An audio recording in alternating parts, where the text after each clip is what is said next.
before a bit of a pullback. We're almost right back to that area, though. We saw, all three major indexes can only move 5% one way or the other before being halted in the pre-market.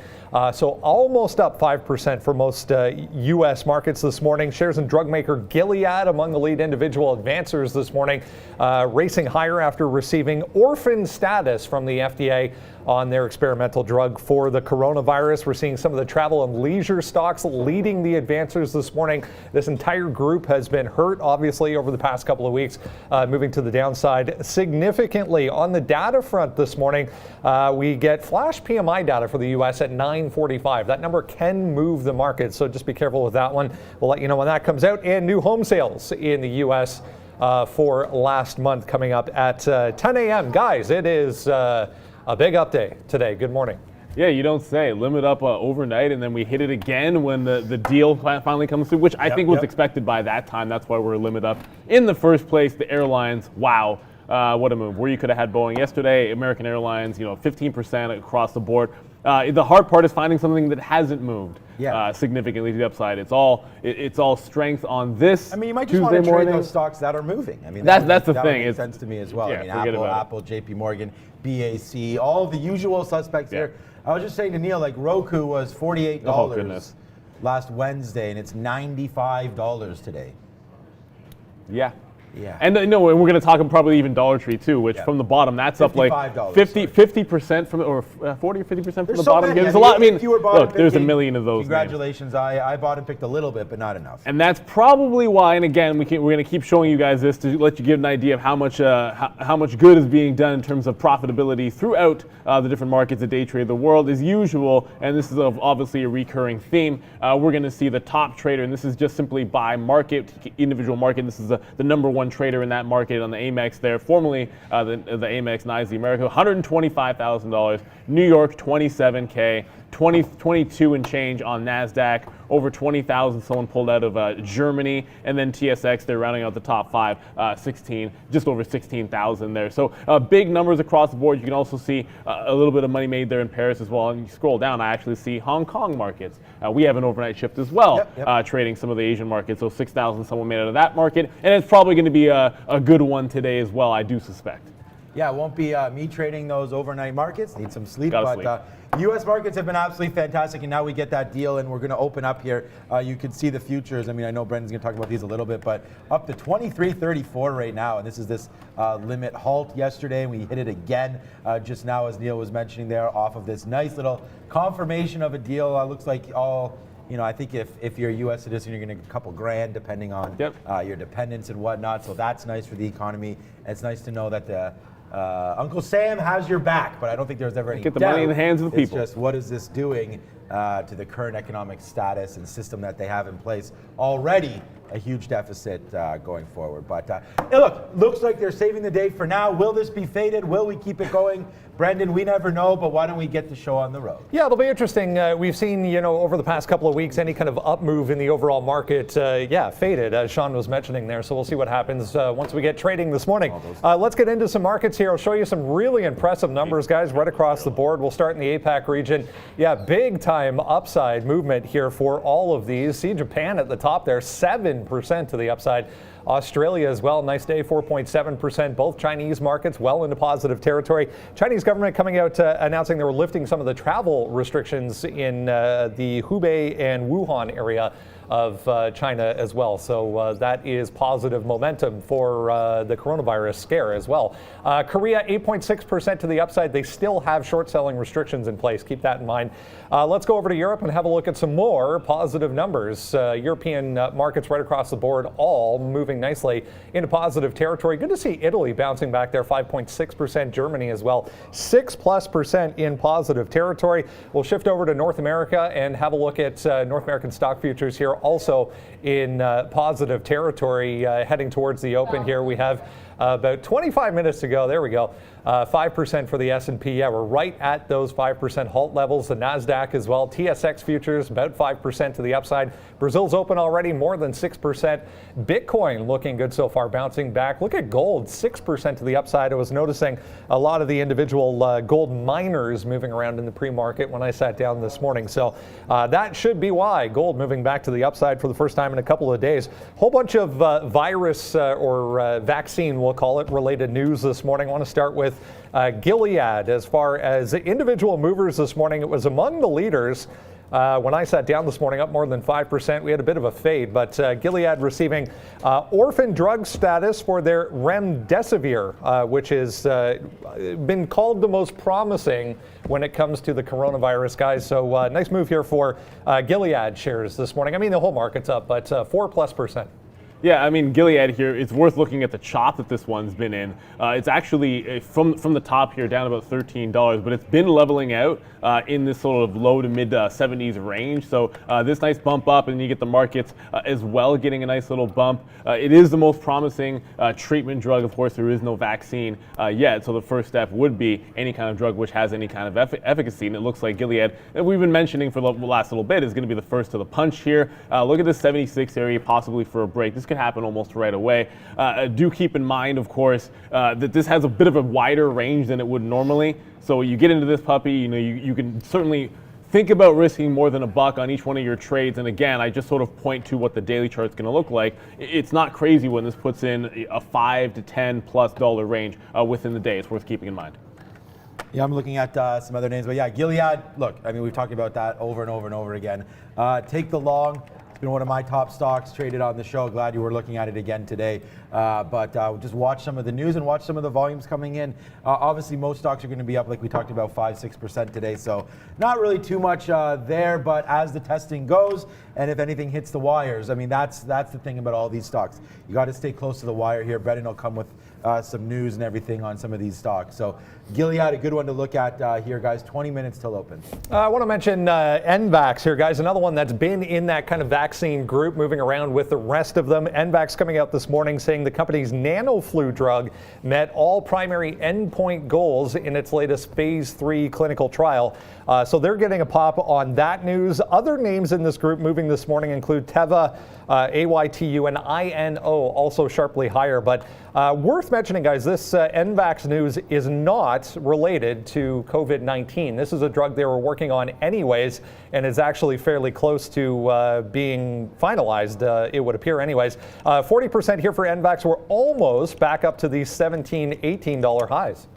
Yeah, I think if you're doing one of those like long breakout trades and you're talking about that 16.30 top here in the pre-market, just watch out. As you mentioned already, Brendan, we did trade up the first time it gapped up that 17 and 18, and I have written down here it was more like 17.75 is that little top. So there is just under 10% worth of upside until you get to that key level, and you'd be looking at a secondary break. Maybe it slows down at that price. Who knows? It's looking like it's going to give you that pullback reversal type of trade. So watch out. If we get below what's looking at about 14.75 here, that could signal at least a little bit of a retracement, which I think could be somewhat profitable. So I have it on my board here for 14.75 breakdown after the open. Yeah, Teva, Teva's a big company, obviously generic drugs. We talked about that, Brendan. I like this name today. Obviously 600,000 shares is a great little look here, up 9%. And you have 8.25 top and then 8 to the bottom. So you have a little 25-cent range here. Why not take this if it's going to go through 8.25? And then you just have to give yourselves 25 cents worth of room. So it seems to be pretty reasonable. I did want to check out quickly before we go here the imbalance locator. Ford on a deal with, I don't know. They're all making ventilators now, but here's Ford, here's Delta, here's GE. BAC, I'm going to be trading that like I've been doing last couple of days as well. Boeing, we're talking about Boeing. I mean, that's an airplane ride right there, up to 125 right now. Boeing making new highs, and ACB, some of those marijuana space names there are going to be big today as well. So I think we got a lot on the board to look at here today, Brendan. Yeah, all Bs as well, all to the buy side. Let's talk about Ford and GE. We saw them there with big time imbalances to the buy side. Ford announced this morning they're going to team up with both 3M and GE to help speed up production of ventilators and respirators during this coronavirus coronavirus scare. You can see Ford here, guys, 11.5%. Not a name we typically look at, but this is a decent move. Obviously, this thing's been just crushed over the past month or so. Yeah, I mean, Ford, like GE, has been a little slower to get off the bottom here. So this is actually the first real, look, you can see all the way down here. This is like General Electric, the first real bounce back day. So hopefully putting in that bit of a bottom and something we don't normally look at. I think this is probably the start where you can at least think about grouping these ones in. It's an overall market lift too. It's worth keeping in mind. I think there's going to be some more volatile names. I mean, you have names that we like here that haven't run more than 4 to 6%. So Ford already up 11 or 12. I don't know that that's going to be the top of my list, when I think there's some names with some more room to run potentially. Yeah, just a 450 break. I mean, you got some size there. You got 1 million plus shares. I think it's now actually, what was it? Was it 2 million? Yeah, 2 million shares to buy. So there's not enough liquidity here on the level 2 right now. So we'll see what happens with Ford breaking back above. And I think we'll like to play the bottom here. If we can get along, like, I don't know, back to VWAP here, 430, 433, something like that. Then we'll look at a long on Ford for sure. It closed yesterday 4, so it's up decent. Obviously, there's that 11%. Liked it to pull back a few more, and then we'll go long. Yeah, GE the same, guys, up 8%, about 1 million shares already in the pre-market. So moving higher as well. Let's go over to the energy sector here. Talk about Chevron a little. They announced this morning they plan to cut spending in 2020 by 20%, and they'll also suspend their current share buyback program. Gapping up on that news this morning, interestingly, we kind of held below 60. Looks like, yeah, you're going to have to disregard that wick, but holding below 60 at this point for CVX.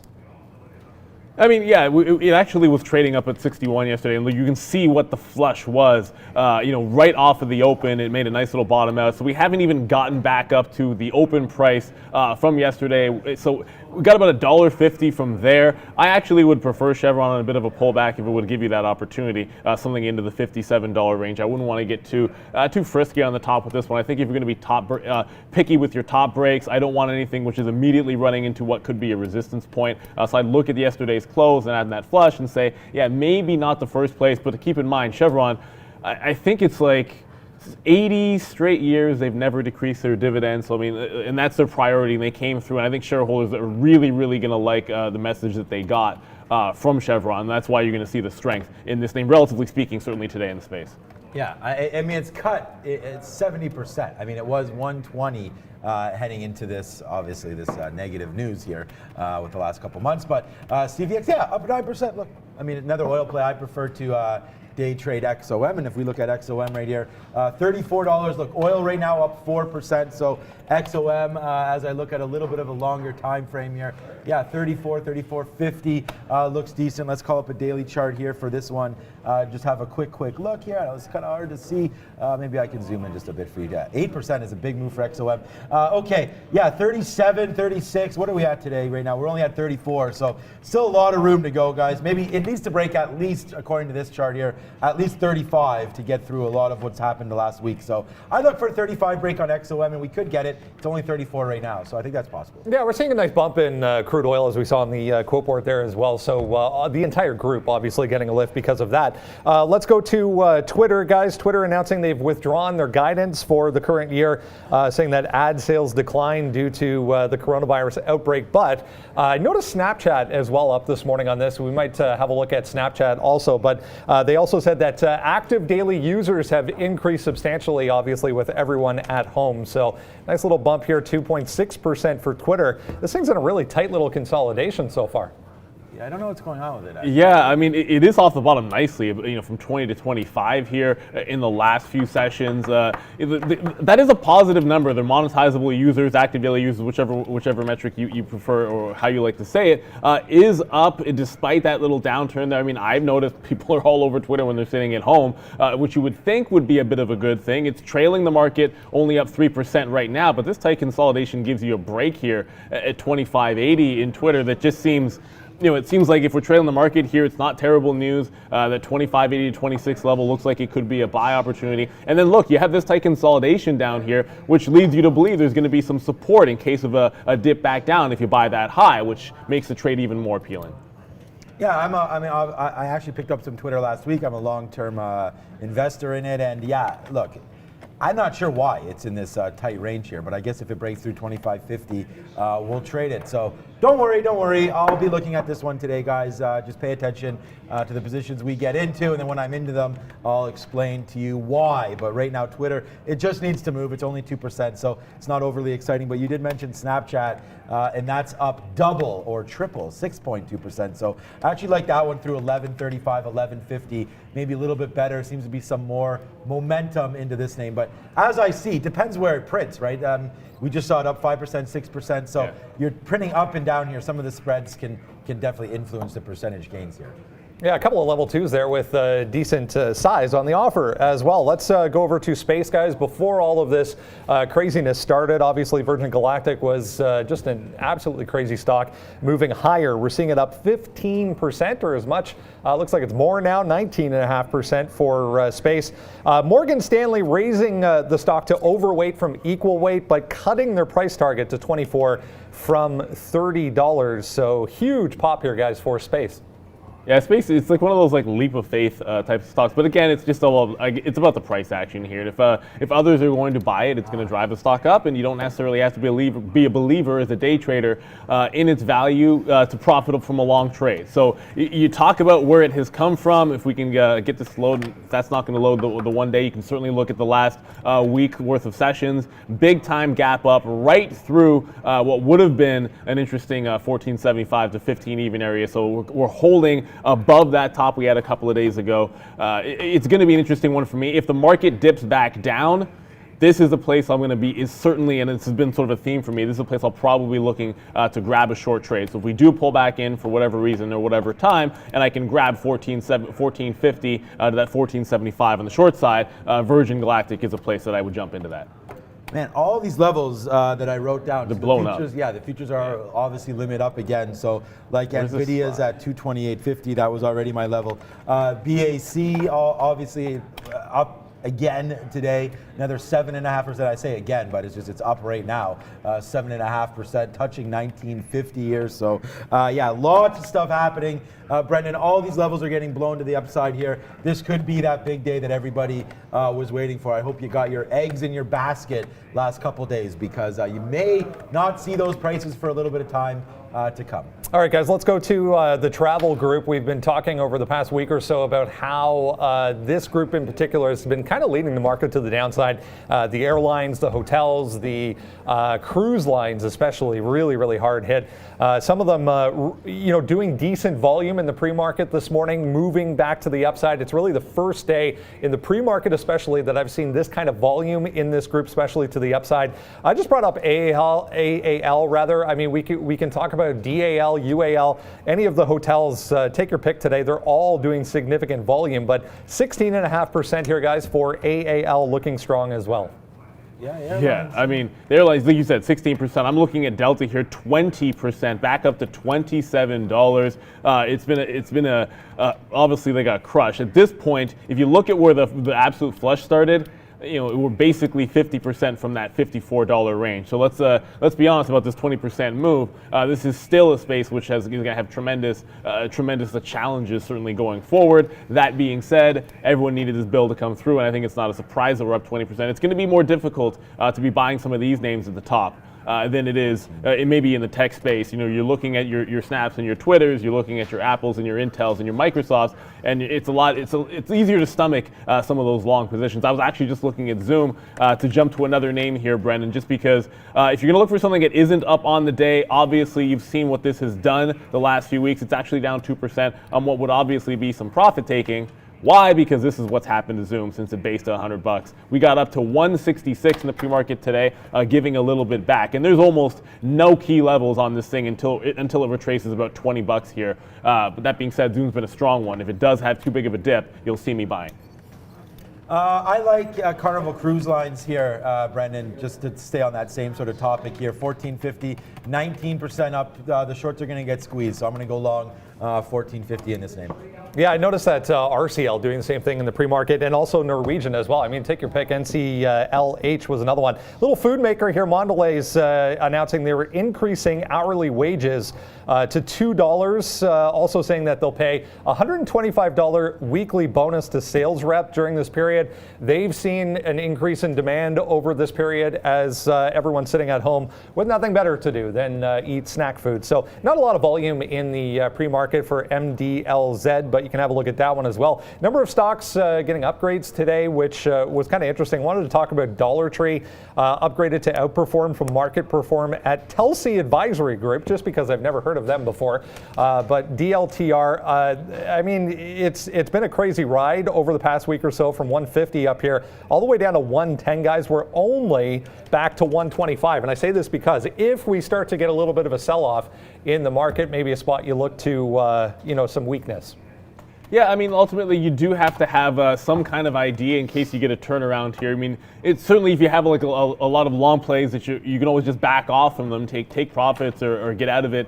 But you always want to have something to the short side if you're going to be looking at any kind of a pullback in this market up 5%, and then probably a little bit more as we are that limit up. I already was looking at a couple of other names. You can maybe add spots to that list. If anything, it would be because the amount of resistance it's running to at that level that you mentioned there, Brendan. I was actually just looking at some tight consolidation in something like an Intel right now, which I think could give you an opportunity to get right in. And I'll show you what I sort of mean by this. And we were talking about this with Twitter. A very, very tight consolidation around 53. There was a nice break in the pre-market when we got that deal up to 54. So not a bad buying opportunity here with relative risk, and the volume's only okay. That being said, you want to have something in case we get a nice little boom off the open.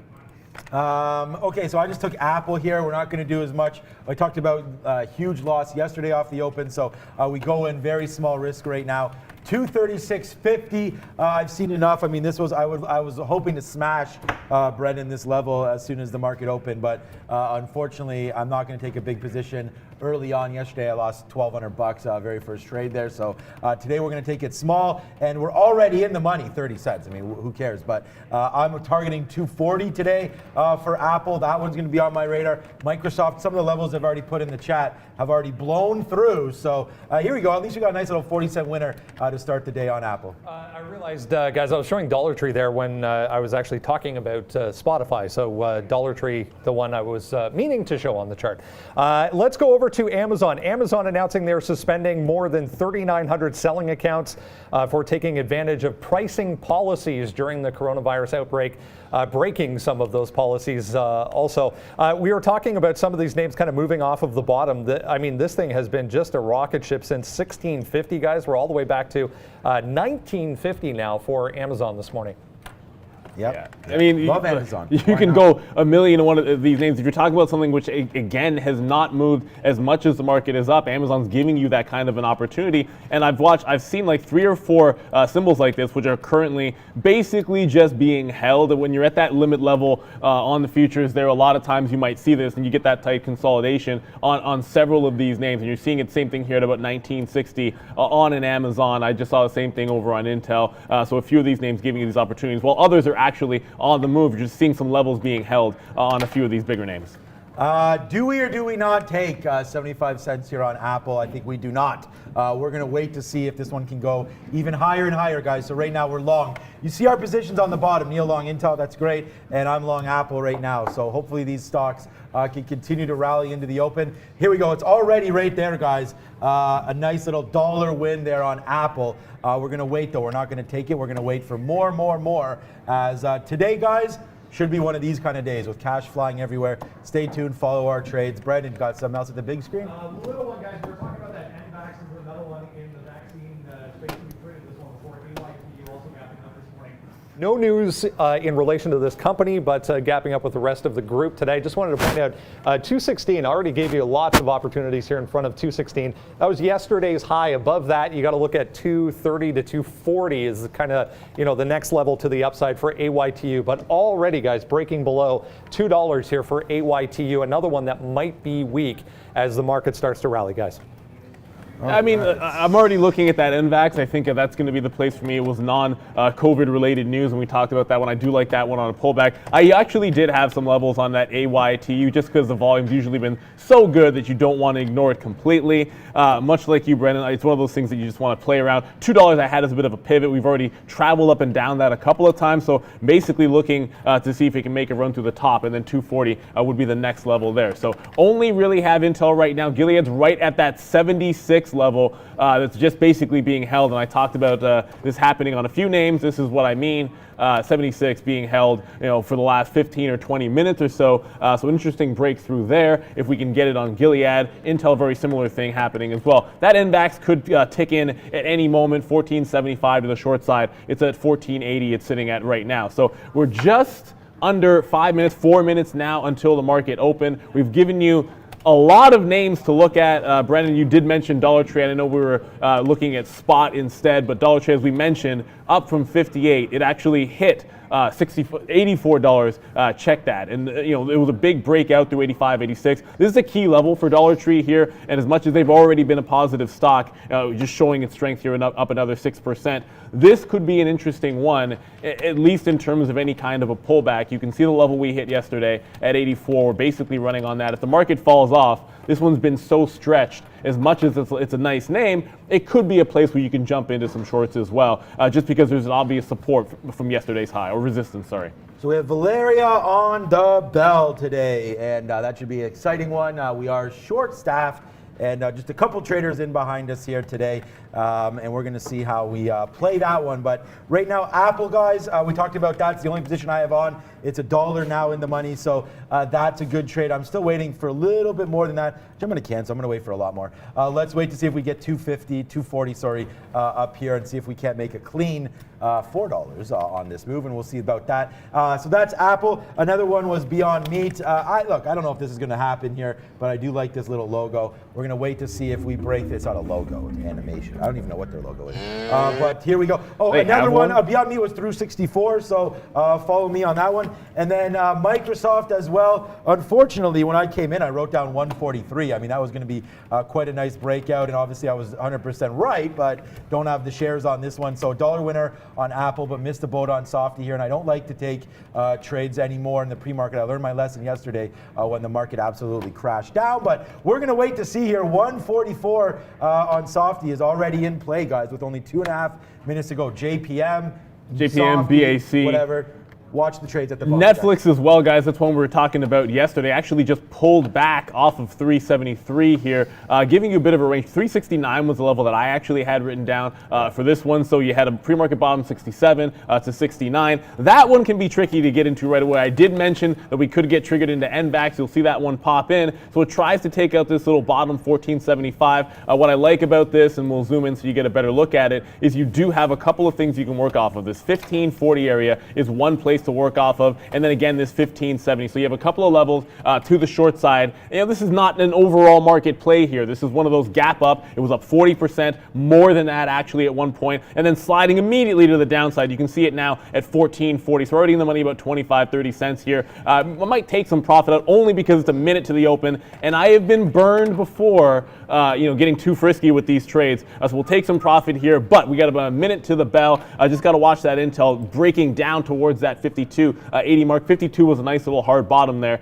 We liked that one to the long side yesterday. We're going to try it again today. I'm going to be reloading on that NVAX anywhere between that 75 that I got and this 15 even area where this entire move started, guys. So we already have this one to the short side. Again, it's an unrelated name when it comes to the market. This is not going to be affected by that deal that came through.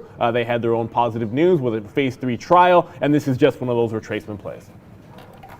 All right, guys, 30 seconds to go here. Microsoft, everything. I'm putting some orders in to get some shares on Apple if it does want to dip lower. JP Morgan, BAC, everything's on my watch. So get ready to see some fireworks come through here as I'll be hitting some shares and taking some winners or losers today. We're going to see, but only 40 seconds. It's 30 seconds now. 15 seconds to go here. As we're getting ready for Valeria to knock this out of the park, give it a go here with only 10 seconds left, guys. Here we go.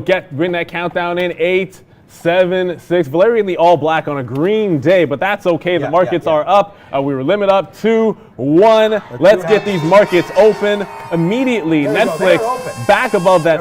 Let's go. Back above that 370. That was the first thing that I just saw there. Intel trying to make a bit of a move. Of course, we already have that one to the long side. I want to add here, right here, that 53.40 break. If we can get that, let's see if we can move more to the upside there. It goes to 50 very quickly. That's exactly what happened yesterday. And here comes NVAX, guys. Wow, that is just dropping like an absolute rock. We just got down to 14 even, 13.90. You kidding me? What a move. Intel is now at 54. Oh, yeah. There goes Intel. So I'll get to that one in a second. But look at NVAX continue to fall here. 14.75 short. This is what we're talking about. Arrows down here for this baby. I'll try to get some of this Intel out as well. As I got to get some over 54 here, but 13.64 we just got to, so it was $1 in the money, 2/3 out already. I'm hanging on to the rest. We'll put a trail in at about 14.75 to make sure we don't turn a winner into a loser, guys. Yeah, exactly. You want to make sure you get all of your shares at the right times, at the right prices here. JP Morgan, we did take a little bit of a share there. We're going to see if it can hold this 84 level, maybe 83.50 on the low side of JP Morgan. So we're going to wait to see on that one, guys. Slapshot, guys. As well. This is Intel. We talked about that tight consolidation range. Some of those stocks getting held right before the open. Intel, nice breakout through that pattern. I do take profits out once it takes the pre-market high at 54. We do have about 2/3 of our position off right now. We already took out here at 54 even, and again at 13s. So that's already a 70-cent win. We're going to hang on, see how far we can go. But trailing stop through this level in the pre-market, 53.90 will go to make sure we lock in at least a 40-cent win on the last entry of these shares. Yeah, let's see what else we got here. CCL we were talking about early, so we can check that out as well. We're still waiting on this JPM. We're long at 20s here, so it's at 90. So we're going to wait to see if that one can hold out. CCL, Carnival Cruise Lines, 13.40. So yeah, everything right now fading back in as the futures open up 5.6%. So limit up as we talked about already, but now we're opening and rocking and rolling here. I'm going to try to find a Microsoft that's just bounced off of 142 here, guys. I'm dug into JPM though. Yeah, looking at that Intel here, now we're about 90 pennies in the money, still going up here. 54.40 we just got to, almost $1 at some point. The market's going to have to participate in this a little bit better. We did move upside. We're 5.5%, but we're stalling out a little bit. So I don't want to look at, what do we say? A gift horse in the mouth. If I can get that dollar winner, we'll basically slide that win and look for some other names, which are slow to the party. I mean, you're talking about a JPM, Sean. Let's look quickly at something like a Boeing, which is holding the high as well. So 125 was the top. It actually got through to 126. Showing some strength, and overall the market not really rallying right off of the open, but a name like a Boeing, which you might have thought would pull back in, has not done so just yet. Yeah, no, oh God, we just took a BAC there. That got triggered in by accident, but that's okay. We're long BAC right now, and we are long JP Morgan. I'm going to try to get out of some of the BAC right now. JP Morgan going to the upside, Apple, JP Morgan, and BAC, the only three that I have on right now. So we're going to wait to see here what we can do with all of this. Oh my! BAC if it falls below 1925. So that level on Gilead 76. So I like to break through that price, and you know what? We'll just go. We'll go to the moon. We just take the clean. We just take we just take the last of our shares out on both NVAX. That came back in, but didn't get the reload, unfortunately. And Intel comes back to that stop. So we locked in profit. That's why we use the trail. But Gilead falling off of that 76 level, $2 off the open, and almost all the way back here to 75.50. For me, I still like the breakout through 76. What I might alter here is when I see that selling come in, I might just go small position short in front in case it does the same thing, and then reverse to the long. So I'm going to do that whole reversal long plan. I know sometimes you give away profit when your read is to the long side, but I'm going to go for it here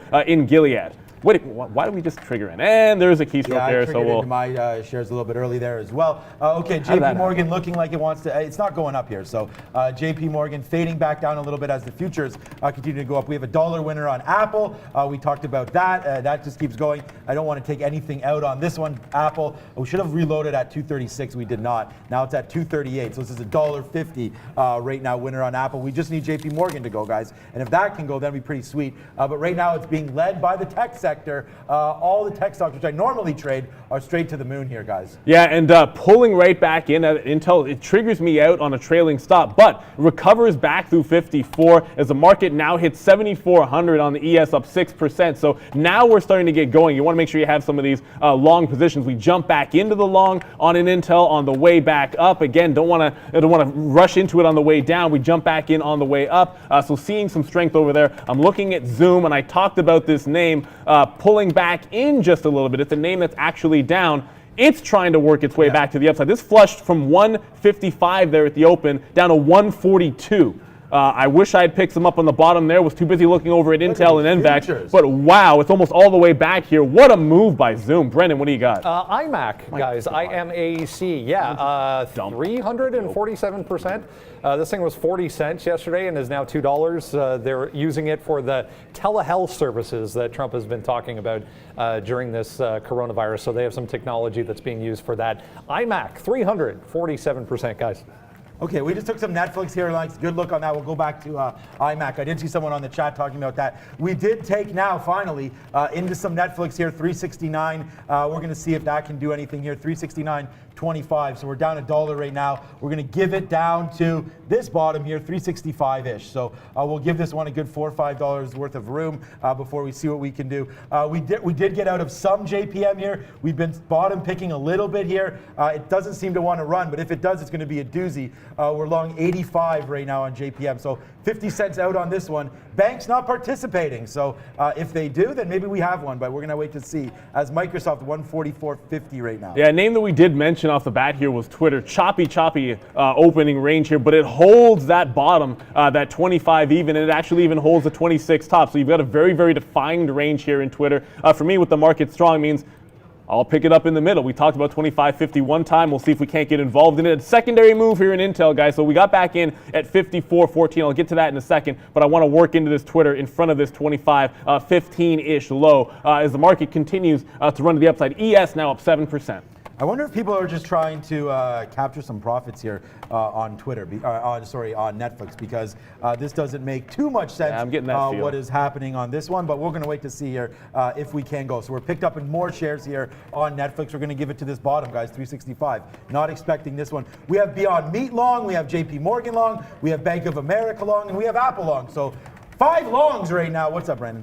Well, this one a little bit yesterday, guys. Dave & Buster's here, play up 40% on the day. Just went from 11 bucks heading into the open up to 14. No significant news on that one, but really strong so far as well, guys. Yeah, Netflix, we had to drop that one. It goes right back down to the downside there on this futures move. So not a good trade there. Netflix getting dropped off there, guys. Yeah, and just watching Intel pull all the way back into that 50 initial entry point, 53.50. This is where we were first picking this one up on the breakout. So, I mean, it's usually a place where we're going to look to reload. We are pulling back in a little bit on the market. Twitter's basically a flat trade at 25.30 right now. I'm sitting here at 25.40. 25.10 is the absolute bottom.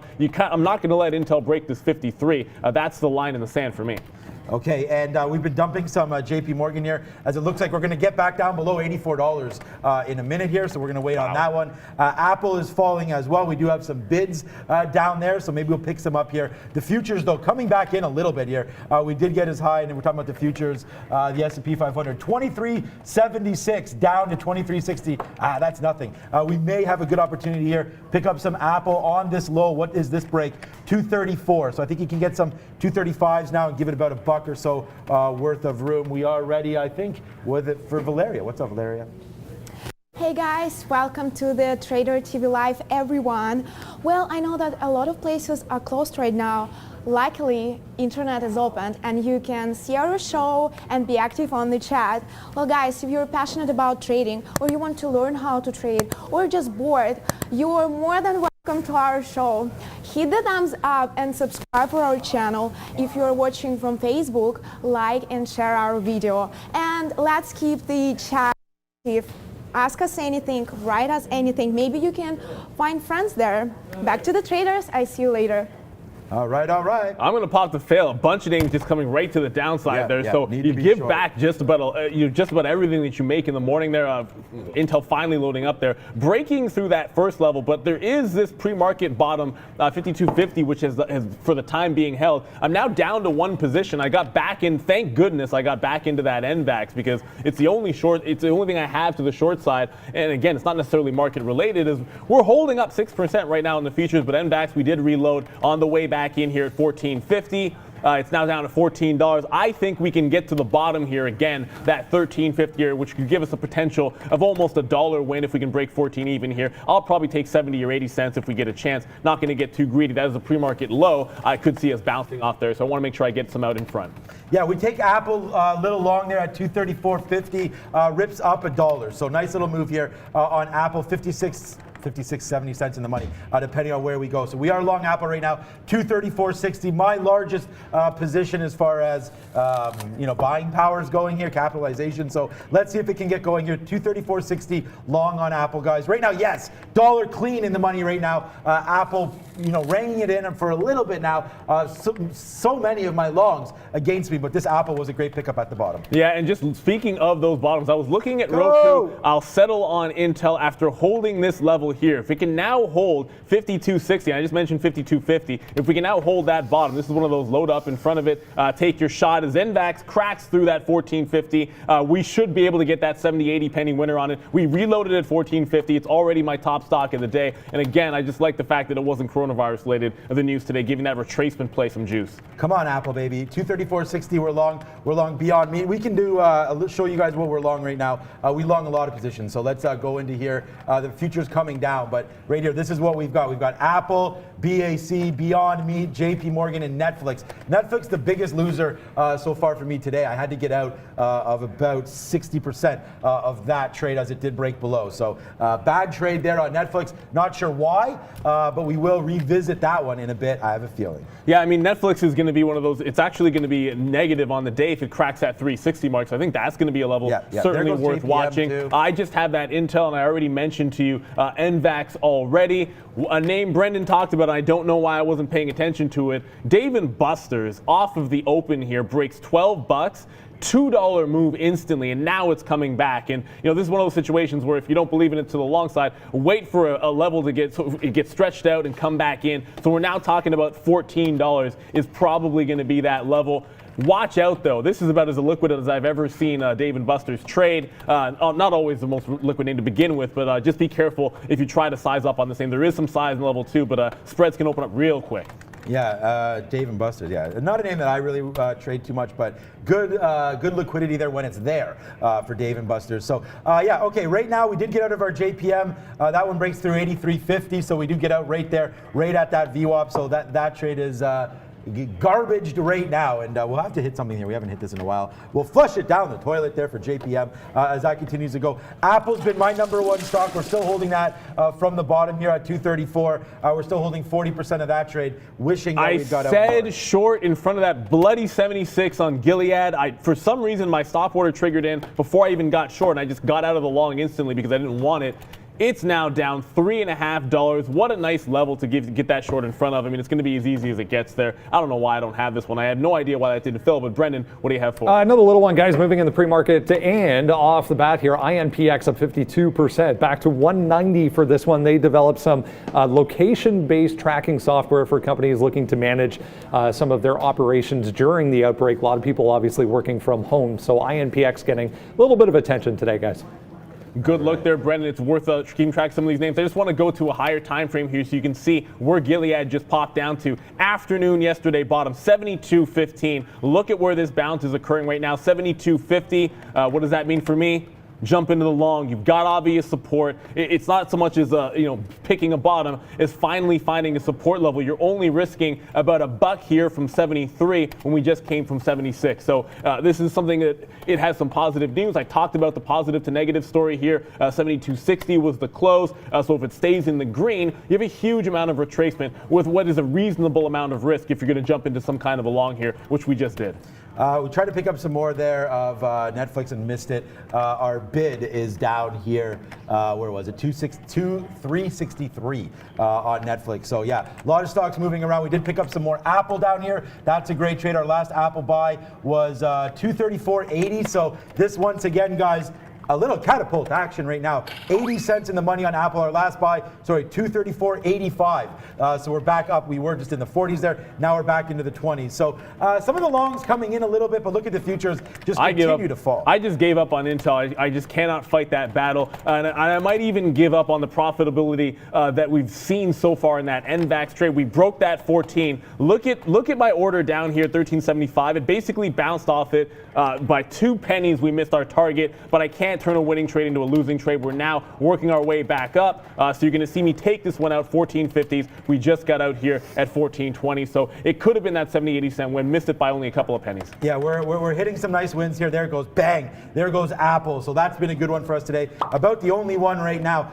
Waiting to get some more Netflix long. Waiting for Brendan. What's up, bud? Another one moving, guys. AKER holding their annual shareholder meeting today. Just came back below this 375 area on the daily chart. Looks like it might want to hold below that as well.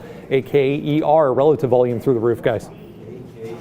And we take our shot here in Gilead and got a tight stop at that 72 even area. We're going to make sure that we hold to it, make sure we're crossing down far enough. It's worth looking at what the liquidity is. Spreads about 10, 15 cents at a time. So you know you need to be aggressive with any stop order, at least crossing by 30 pennies or so just to be reasonable and make sure you get that liquidity. The upside is definitely going to be there. Worth noting the pullback in the airlines. We were up 20% on Delta. Probably should have looked at the retracement trade in one of these. If you're looking to form any kind of support, the pre-market breakout on this stock was at 24.80. That's exactly where we bounced the first time. Hey, it's Randy. What's up, Randy? Yo. Okay, good things going on here. Oh, wow, there goes Apple. Hit the air horn right there. This is $1.25 in the money. We were bottom picking on this one a little bit. You can see bang, bang, all these little blue ticks is us going long. Coffee, would love a coffee, thank you. 237 may be coming into play here for Apple. In the money right now, $1.25. That's really the only thing we've averaged into our Netflix. We did take some 263s there, so we're going to see JP Morgan now breaking down to the bottom, though. Yeah, quickly, moving over to another sort of a travel-related name, Carnival Cruise Lines here, pulling back in heavily as well, along with the airlines. Watch out for this 1325 area. But the only trade we have on right now is Gilead, 73.11. That's basically moving to the upside. Spread with just 40 pennies on that. Brennan, what do you got? That flash PMI data we were talking about, guys, came out at 9:45 there. 49.2 versus 42.8 expected. So better than expected, guys. 83.70 or so. Okay, everything is just flying into my blotter. There we go, Gilead. Microsoft to the downside, JP Morgan. Everything's flying right now, guys. Here goes Gilead off that 73. It's making its march back up to $74 here. We'll see if we can't take some profit on the way up, maybe in front of that 74 even, and work this recovery in this name. What a flush off the open. 76 all the way down to 72 half, as we mentioned. So we want to make sure we can capture some of those profits. Come on, Netflix. So many names moving here to be able to pick bottoms in. One of those, when we talked about General Electric, GE, it's giving you a nice little base here. These pre-market levels of consolidation is exactly where it's bouncing. 650 even looks like a decent place to defend on the General Electric. Tight stop you can go with, only risking a couple of pennies here. See if you can't get back up to 670, 675, because the market's holding up over that 5%. Yeah, and everything's moving nicely for us now. I wish I never got into that Microsoft position, but that's okay. Okay, so here we go. Finally, look at this winner here. Netflix straight to the upside, guys. We've got a decent amount of shares here, long 365. So average, and now we're cashing in a little bit on this one as things are moving now to the upside like crazy. Some nice, decent winners happening right here. The only one was bad here. Apparently, JP Morgan. It took down 83 and we got out and then back in. So right now, JP Morgan, the only stock that's a little bit of a problem for me, but everything else moving up. Absolutely, and we talked about Dollar Tree as well. That's going to be another one. Interestingly enough, it's just basically doing no volume, 376,000 shares, so it's going to be off the radar until we see some kind of a real move here, guys. Very, very disappointing name, to be sure. You've talked about the weed space as, General Electric just triggered in, so I talked about 650 level. We're going to grab some longs in front of that if we can hold up here. Like to see us retrace back towards those highs. Let's take a shot. Yeah, beautiful little $2 winner there, out 237 there on Apple. So floss that one off as that one continues to go. Unfortunately, we did take a little bit of a hit on Microsoft, but now it's coming right back down. I was getting really nervous of it breaking that 143, but now we come rifling straight back down. And of course, JP Morgan goes nothing but upside the minute I go short on it. So JP Morgan's been a bit of a disaster. Netflix, though, we get out of that one and ring the register on Netflix, catapulting us. Nice little $3 win on that one. So $3 win on Apple, $3 win on Netflix. We do want more though. But what's up, Brandon? Wayfair, guys, big move for Wayfair. W here up 22.5%. No significant news, but another one that's really come off. This thing was $110. If you go back to January, we're at 37.5 for Wayfair today, guys. Oh, okay. Wayfair, you got just what I need, apparently. Look, Wayfair, big time mover, 23%. That's a huge move. Just got some more shares. GE testing that little bottom there we just talked about at 650. Again, with a trade like this, it's going to be that tight stop. If I see this hold, we're just going to be building a position. You can scalp some out in front of 660 as you try to run this one up to the high of the day there, that 670. As long as we can hold that overnight halt level to the upside, it's a good sign that the market wants to keep some of these gains, which has been a problem on these updates recently. Yeah, they sure have. And here goes Apple, Microsoft to the downside. Wow, we're short 142.37. Why the hell did I get some out up here? I was a little nervous on that one, but it's still going to the downside. So I'm not really sure why Microsoft is flushing so much, but we will take some profits out here on the short side of things. Normally we're running this thing long. And there goes Netflix. So hit the air horn. We're back, baby. This stock continues to go. And thank you to Randy, the man, the myth, the legend. Thank you so much. You want to take this? This is like the super mug right here. Super mug time. This is Tesla. It's wow. a long day. Yeah, we'll look at Tesla in a minute just for you, Randy. Thank you so much. Here we go. Yeah, actually, you know what? That's a name that we haven't touched. We'll look at, we'll definitely look at Virgin Galactic. I know that's a name that we talked about, but Tesla obviously going to be another one here. So as we work to the upside on GE, we'll get to that in just a bit of a second here. Tesla at 480, approaching that, that magical $500 level, which it didn't quite get to on this nice move to the upside, but already a massive gain in Tesla. Watch for a breakout here. It looks like about 682, 683 could be the interesting price level worth watching. Gilead now, and I'll quickly update the position board just so you guys can follow along. Haven't done that yet. It's just two long positions for me. We are in Gilead long at 73.11. That's approaching that $74 mark, and of course we just picked up some GE at 653 in front of that 650 even area. I'm now looking at Tesla, and it's a good thing Randy came by. Hadn't even noticed this little consolidation here, so watch out. Maybe 482, 483 it looks like could be another break. Yeah, guys, and my position board will throw it on as well. Multiple dollars on these ones here right now, and we'll just put it on for you. Apple right now, $1.25 in the money. Bank of America, flat, believe it or not. Microsoft, 70 cents in the money. And our Netflix is $3. So those are the positions we're rolling with. JPM short when I was long, which is so crazy because this stock, I loved it long, but just didn't pay off. Microsoft to the downside as well, guys. We've cashed in on that one. Yeah, and speaking of names that are usually strong, guess what just turned negative on the session? Walmart just went red through 114. So you're wondering where these stocks are coming down, Sean? It is a lot of the stronger names profit taking, and then some of the depressed names have been moving to the upside. So that's the theme that I'm seeing so far. At some point, I got to pick some of this up on a Walmart. It's just a matter of finding the good place. So we'll do that while we go to Brendan. What do you got for us, buddy? Guys, at Penn National Gaming moving again today, 35% so far. This is 2-3 days in a row to the upside. We've already gone from 11 in the pre-market up above 13 now for PENN, guys.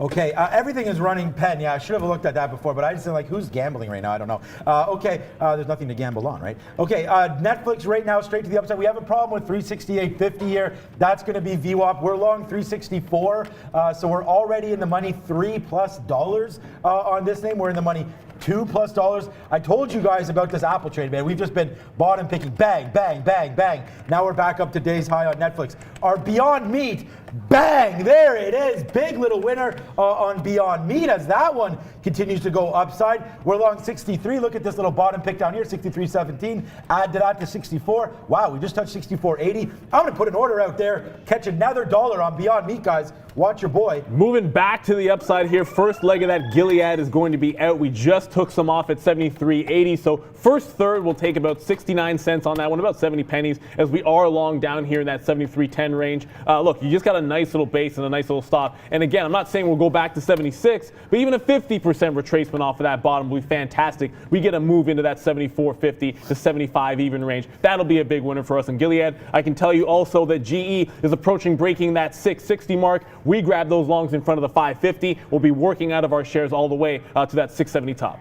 Guys, you guys want winners? Here we go. Apple right now, guys. $2.20 in the money. BAC, 3 cents out of the money. Beyond Meat, 95 cents in the money. Netflix, $3 in the money. So it's been a good day so far. We would have liked to see some of these moves happen earlier. The only stock I'm red on is Womp Womp, JP Morgan. So that's been a bad one. We did take the bottom out there before, of course, it ripping to the top. So we're going to wait to see on JP Morgan here. Maybe I'm going to fade this one out. And Twitter's only up 2%. So that's another name. Wow, look at my McDonald's right now. I want to get back to Twitter at some point, but I have a short on now, and it's going to be in Virgin Galactic. I said this might be a place that we take a shot. Virgin rejects off the pre-market high and comes back in. So once I see it happen once, I'm going to take a shot on this one. I've had some good profitability. If you have a tight enough stop and good risk to reward ratio there, it's been a decent bet. We'll grab some shares starting at 15.50, add to this one in the 60s and 70s, and then 80 to 85 will be our stop. Shorter to sell position, yes, Michael. Just looking at the chat here. What is the difference between long and short? So long is, obviously when you buy a stock. Short is when you borrow the stock. We do have some animations for that. I don't think they're ready quite yet, but we do have something coming. Education. Check our YouTube channel. Hit our like. Hit everything, guys. We're here for you. So let's make some money together. And great question on that education stuff, guys. Yeah, and more importantly, if you really just don't understand something we're saying, we're going a little too fast, you want to recap, just throw it into the chat. Let us know. That's what it's all about. We just went through $74 on Gilead there, so moving back to the upside. And again, you find some of these nice longs. We get through VWAP here, $74 move. We're already in the money, $1 on this trade. We've taken some profit off. GE also on the move. That's up to 665. We'll continue to take profit up to, as I mentioned, that 670 mark, which I think is going to be important. I mean, Netflix just keeps having some problems here, so we're going to see if we can take ho-hum $4. So hit the cheer for that one if it does go up. We're long 364. We're going to wait for some 367. 90s or so, but look, it just kept failing. I don't know what the hell's wrong with Netflix here, so we may just get out and take some $2.50 winners on this one. That's not horrible, but what's up, Brandon? Another one of the little airlines, guys. We talked about AAL, UAL in the pre-market there. Save here also moving to the upside. Save up about 24%, up about $1. A little bit of a consolidation here, looking strong, like it might want to take the top off, guys. Yeah, speaking of consolidation, what I'm going to see here is below that $74 mark, just a little bit of a resistance here at 74 on Gilead. So we'll trim some more of our position. It's a 70-cent win, again, that we're going to take off. We're going to hang on to the last amount of shares. I actually, if we get an opportunity, I might dip back into this one to the long if it tests that bottom. Just has to. It's a matter of how rapidly the market would have to trade down into that. I don't want to get too frisky there. But we added to our Virgin position. We have a full load of 1560. That stop is at 85. And GE continues to run to the upside. Yeah, guys, and the home runs just continue over here. We just get out there for $2.50 winner on Netflix. We're still holding half, so we're long now 363.50 right now on Netflix, and we're just going to hope that this can keep going to the top side here. Beyond Meat, well, what a winner that is, guys. So again, we go from hitting home runs to hitting free throws right now. And Beyond Meat, a nice little $1.70 winner on this one. And again, these blues is me buying the stock, guys, and the red ticks getting out. So whenever you buy lower than where you sell, that's going to be a win. So right there now, Beyond Meat to the top side here. We'll dump a little bit right now and capture our clean $1.50, guys. Wow. And like you just mentioned there, anytime you buy back from a short position lower than where you sold it, that's going to be a win as well. So arrows down. I talked about this one. If the market came back in or you got some stall out of this buy action, where I wanted to place myself to the short side, Virgin Galactic was going to be one. It gives you the opportunity. It makes a top here. What I like about it, it rejects that pre-market high. It gives you a fade back in. We're able to play all over that level and then very quickly take 30 cents off already on that one. If it gets through VWAP even more, I'd like to take some more shares out through 15, in front of 15 if we can get it. It's worth noting here, and we'll talk about how the overall market is doing just for a quick second.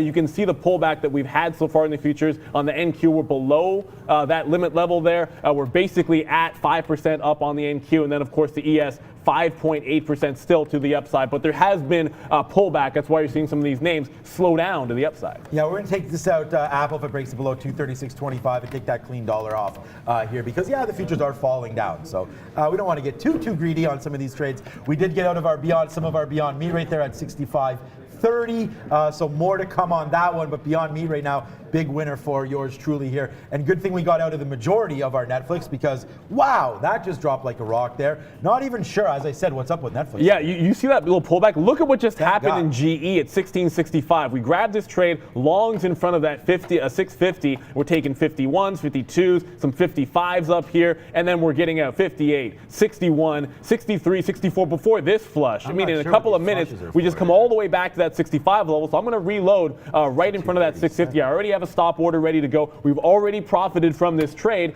so let's dig back in. The futures are coming back in a little bit, but nothing too heavily. The whipsaw action in some of these names has been absolutely insane. You'll have the market holding up, and then individual names just giving these big flushes. It just feels like there's profit taking coming in massive clumps. Like someone's just throwing some sell orders in to take profits out on some of these bigger names. Yeah, I'm trying to get buy some more Roku all the way down here. I like that play as well. Okay, Apple there just came out.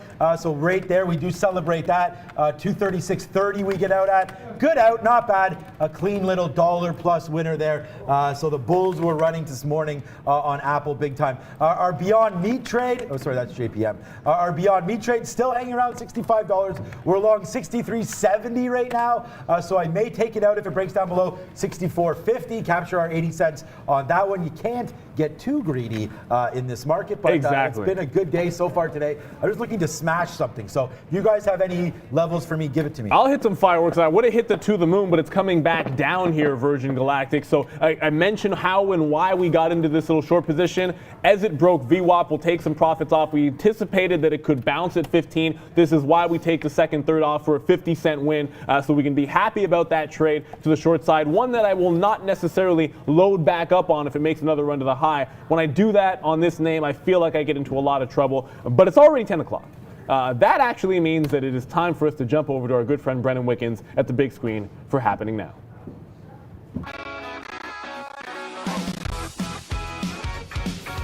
Hey guys, yeah, 10 o'clock, new home sales in the U.S. number just out down 4.5% versus a decline of about 1% expected. So overall, January new home sales decline.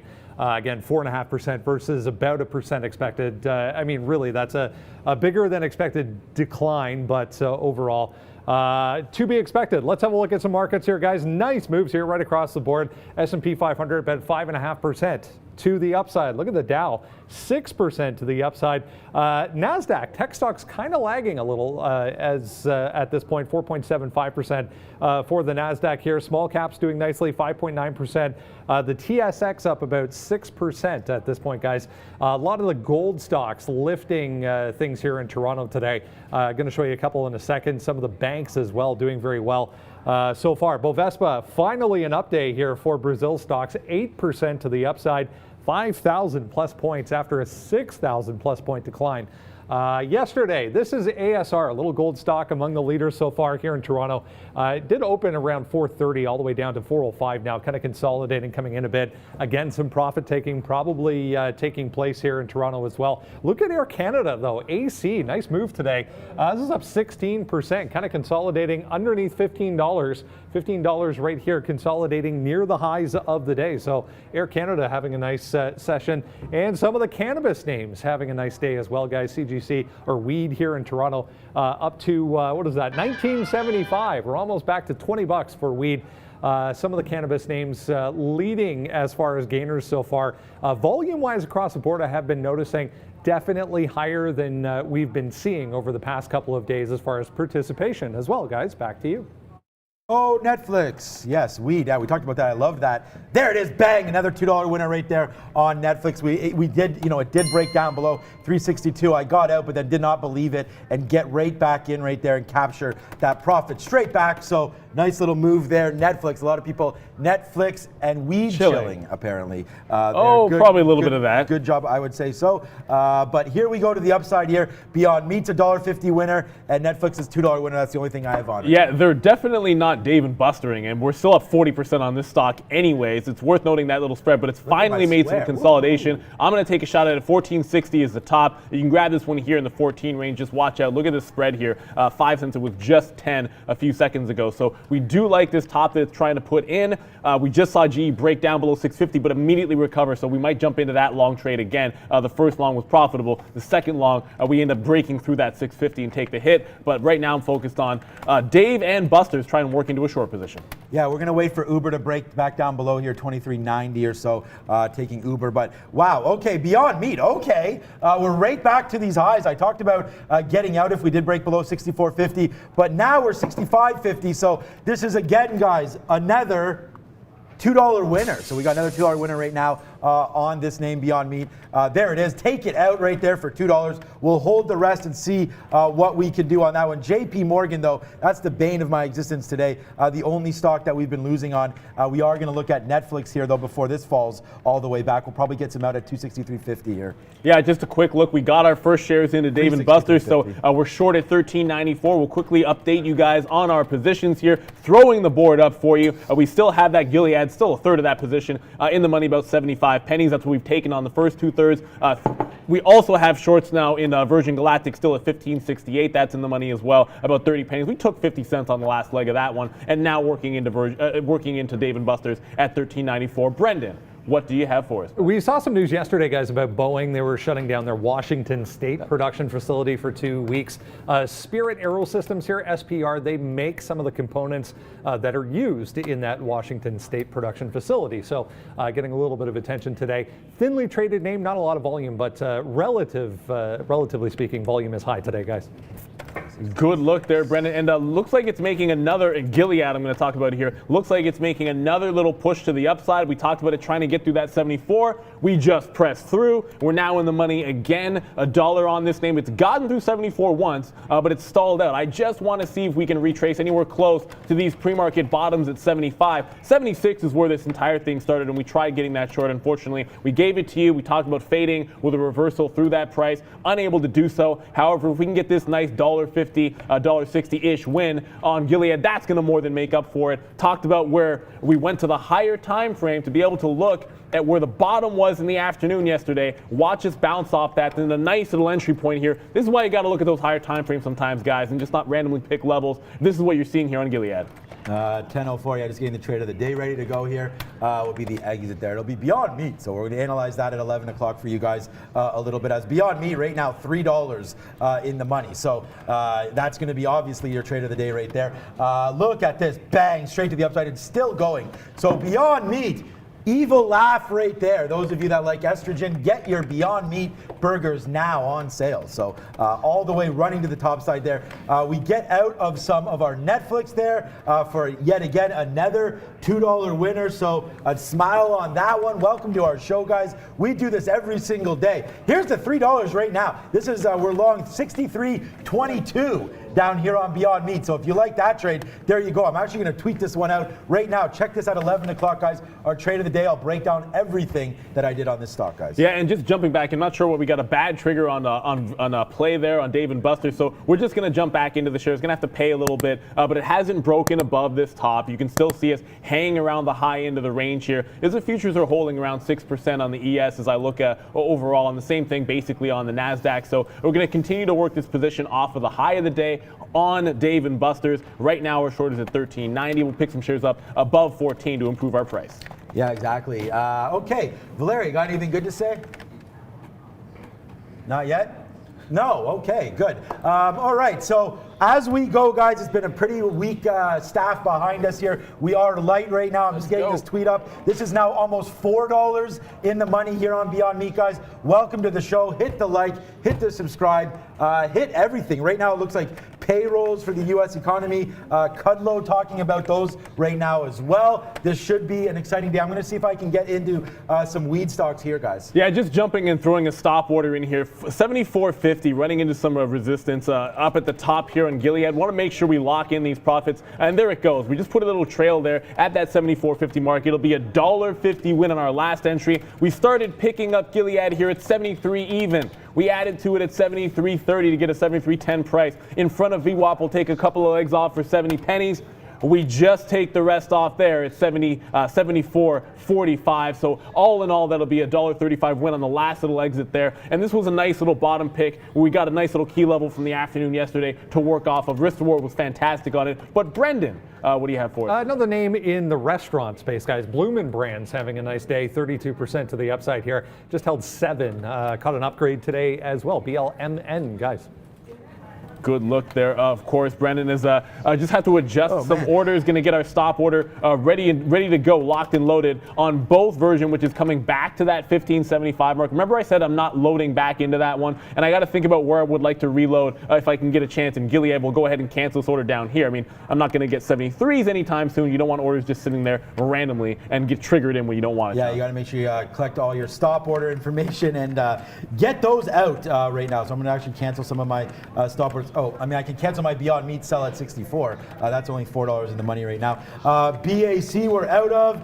The only script I have left, guys, is my Uber trade. So I did want to wait to see if this one would fall back down. It doesn't look like it's going to here. Still up a solid 10% on the day is Uber. Maybe I have to switch up gears and go long, as right now it's breaking 24.60. This is not a horrible spot right now for this name, Uber. I do like it. 10% seems like a lot. This was only $14 not too long ago, guys. Put your trades in our little group here. Let us know on the chat. Is there any names you're looking at? I'm going to head over to Roku in just a second. Yeah, just mentioning Carnival there, Michael. Yeah, that's one probably should have had another look at. I know strong bounce already off the bottom. So another 22%. I mean, this was down at 13 when it flushed off the open, and then it's basically come all the way back through highs. For me, I actually am only sitting here in a couple of short positions, both in Virgin Galactic still and also in Dave & Buster's. And I'd said that I wasn't going to reload on that Virgin position. However, when I see it reject again through the high, it's basically the same setup. I mean, do I not take it? I feel like I am almost obliged to try the same thing and rinse and repeat. So we'll grab some on the way down here as it retakes that pre-market high, and then work into some more here in the 1570 range. Again, with that same $15.85, $16 stop at the top, but it's 1010. Wow, time to get some upgrades and downgrades. Brendan.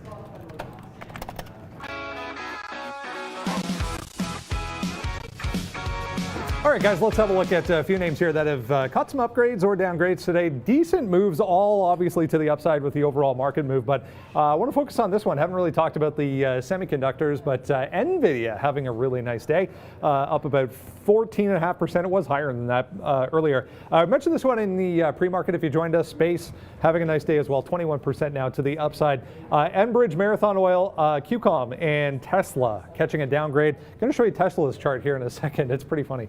NVIDIA, though, nice move so far today. Held 222 here in the pre-market. We're up to about 245, consolidating near the highs for NVIDIA. Yeah, have a look at Tesla, guys. Downgraded, but no one cares. This thing's up 13%. Just broke 490 for Tesla, guys. About to make a new high on the day. Really, really strong right across the board so far. Back over to you. Yeah, yay! Loving Tesla. Yeah, here comes that $500 level on Tesla. I mean, so much for that 483 break. A little bit distracted, not getting a stop order in, but there's the break on that, the sort of opening range high. It's already happened at that 490. Next stop, of course, is going to be that $500 level. A couple of names to look at back into positive territory, at least for the time being, is Twitter, which we kind of like this morning. It's starting to level off a little bit here. 2470 is where we closed. We're basically just above that right now, so it's one of those positive to negative type plays. But this has been really, really weak on a retracement so far. We tried one shot in front of that 25 level. It's now looking like it's trying to base still below that price. Got to watch out for Dave & Buster's here at the high. That's approaching its top. I like trying to sell this one off if it gets too overstretched, which is what I saw. Yeah, and same thing here with Netflix. I'm just trying to wait for this thing to get going again finally. It's my only position right now, long 362.41. So it's a nice little $2 winner now on Netflix. But the point is, it's not wanting to go. And I wanted this to get up a little bit more. 366 would be a nice little target for a $4 winner on that name, but we're going to have to wait for it. It's not happening right now for me on Twitter. On Netflix. But I did say I would look at Roku, so here we go. Roku today. Wow, what a nice little move for this name. I mean, what isn't? And by the way, that NVIDIA, I wrote down 228.50, but caught up too much in the pre-market on other stuff. Roku's starting to fade back down. It gets all the way to 99. Look, this was a stock that we talked about here in the pre-market. I said it was 45. It was 55 last week. So it's doubled in a week. Roku straight to the top here. Wowzers. We might have to look at this one on a pullback. People probably taking some profits here. If you break down below 98.50, I think is a decent little level to go long. First short, good on version. Second short just got blown up there, actually reversed quickly and scalped along. But I want to look here at Walmart because you look all afternoon and look at this 112.50-ish to 112 even level holding very, very well. 1, 2, 3 times in the morning it held. It then held at lunchtime. It then held that level at 3:30 and bounced to the upside. We're basically trading on it right now. Walmart's been a strong name. This is very similar to what we were looking at when we had that Gilead trade. So for me, that's time to take a shot here. And again, some of the names that have been falling off, and you can see Walmart just continuously falling all morning, have been names that have been very profitable, like Zoom, and pulling back in, maybe some profit taking. But at some point, I got to dip into the long. Brendan, what do you got? Energy stocks, guys, are leading, but wanted to show you Norwegian here. Cruise lines just as we speak, making new highs on the day as well. Just took 13 back, or trying to at least take 13 back on Norwegian. CCL also up about the same amount so far, guys. Yeah, so I just see Draco here. I'll explain it to you here, guys. Zoom obviously coming off today, and the reason for me is quite simple. There's just better spots to get your money in for a return on your investment, right? Like, obviously, if you look at a stock like Disney here, check out how depressed this stock is. I mean, I don't have to tell you, this is a major, major company with tons of revenue streams. Disney falling from 140 back in February, right? All the way down to 85. You can pick it up today at 90. So when you go over and you look at a Zoom, it's basically, if you are in this stock on February 20th, you're now in the money huge. So what you can do is sell some of the profitable names and then dump them into some of those depressed names like a Walmart, like anything, or even like a Netflix, which right now we are getting up to that $4 winner on Netflix. Beyond Meat's going to be your trade of the day, but this is also a really nice one here. Picking up some bottoms at 362 and now making our way back up. So Netflix, very, very similar, Draco, to Zoom. And I'm just thinking, where do people want to get their money in? Something that's at 52-week highs and all-time highs, or maybe a stock that they love that still has a little bit more room to go. You know, like an NVIDIA, like something else, there are lots of money spots here to get in, but look at these futures. Wow, we continue to go to the upside. I wish I still had some of these. Yeah, look at the names that have been beaten up and haven't had as big of a move off of that bottom, and I'm sort of looking at, Twitter's only up 1% on the session, of course. You know, they did have those numbers come through. Good numbers on the active daily users there, but ultimately some disappointment in the market here, so we're only up 1% versus 6.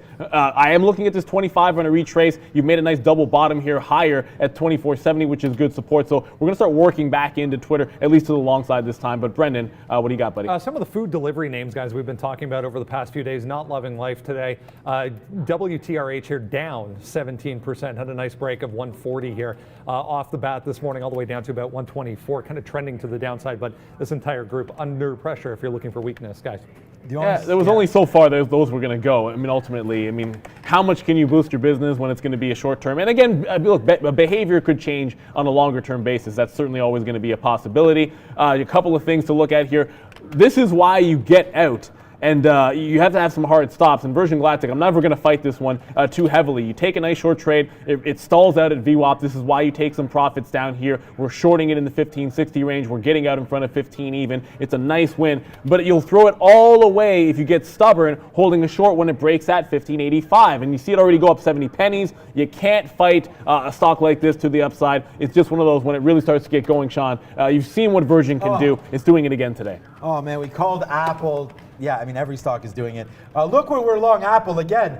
Could have been trade of the day once again down here. 234, 235. I gave you guys that 240 target. I don't hold, of course, because it slips back down near VWAP and we get out. Boo on me. But right now, look at Apple, guys. Picked up this long and still not on it. Just wanted to show you guys. Wow, to the upside. The only thing we have, it seems like this stock just moved up $4, and I can't even get a $4 winner on Netflix. So I'm hoping that Netflix has some room to go here, as I'm guessing people, again, same kind of theory with Zoom, selling Netflix to buy other names. But I'm still long Netflix and still have hope out for this one to go. Some of these banks really have been the problem for me today. Wow, NVIDIA back up to 242. We did talk about that with Brendan. These stocks are moving, boy. Roku back to 100. So it just touched off 100 right now. Literally a minute ago, we just touched off that $100 mark. It actually got down to 92. I can't believe missed an opportunity to buy down there. I think the real play probably would have been this little pullback into like the 95 little pivot area. So all I have on, and we'll jump and throw the position board on just so you guys know what we're working with. We did just recently get into 2 positions alongside, of course, one of them being trying to pick a bottom on Walmart. It's been coming in rather heavily, just watching that 112 area. Not going to let it go too far. So we're only risking on our first shot here about 30, 40 cents. But also looking at that position we just added into Twitter at a 25 even break. We actually got 24.99 here, and we're working that one at 24.70 or so. As the market holding these gains, 7,400, we're back to that 6% mark on the ES and on the NQ. Guys, you can check the profits we're at below. That's just all the symbols flying through. I'm down 14 cents on BAC, et cetera, et cetera. You can check that out. Here comes, we are now long Tesla through 500. There's 500. So we take that long. We're long at 500.25 right now. So Tesla right now on spot right here, long $500.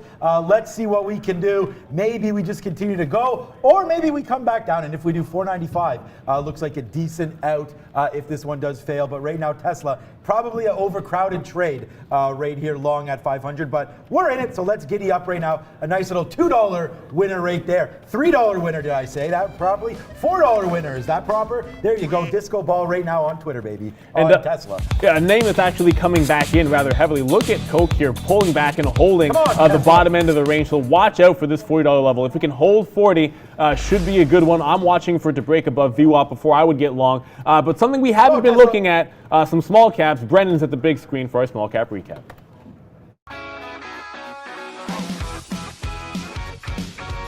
Hey guys, yeah, as a group, the vaccine-related names coming back to the downside. Gilead holding up a little bit stronger than the rest, but NBAX here, I want to talk about this one. First off, we mentioned Sean still in Tesla.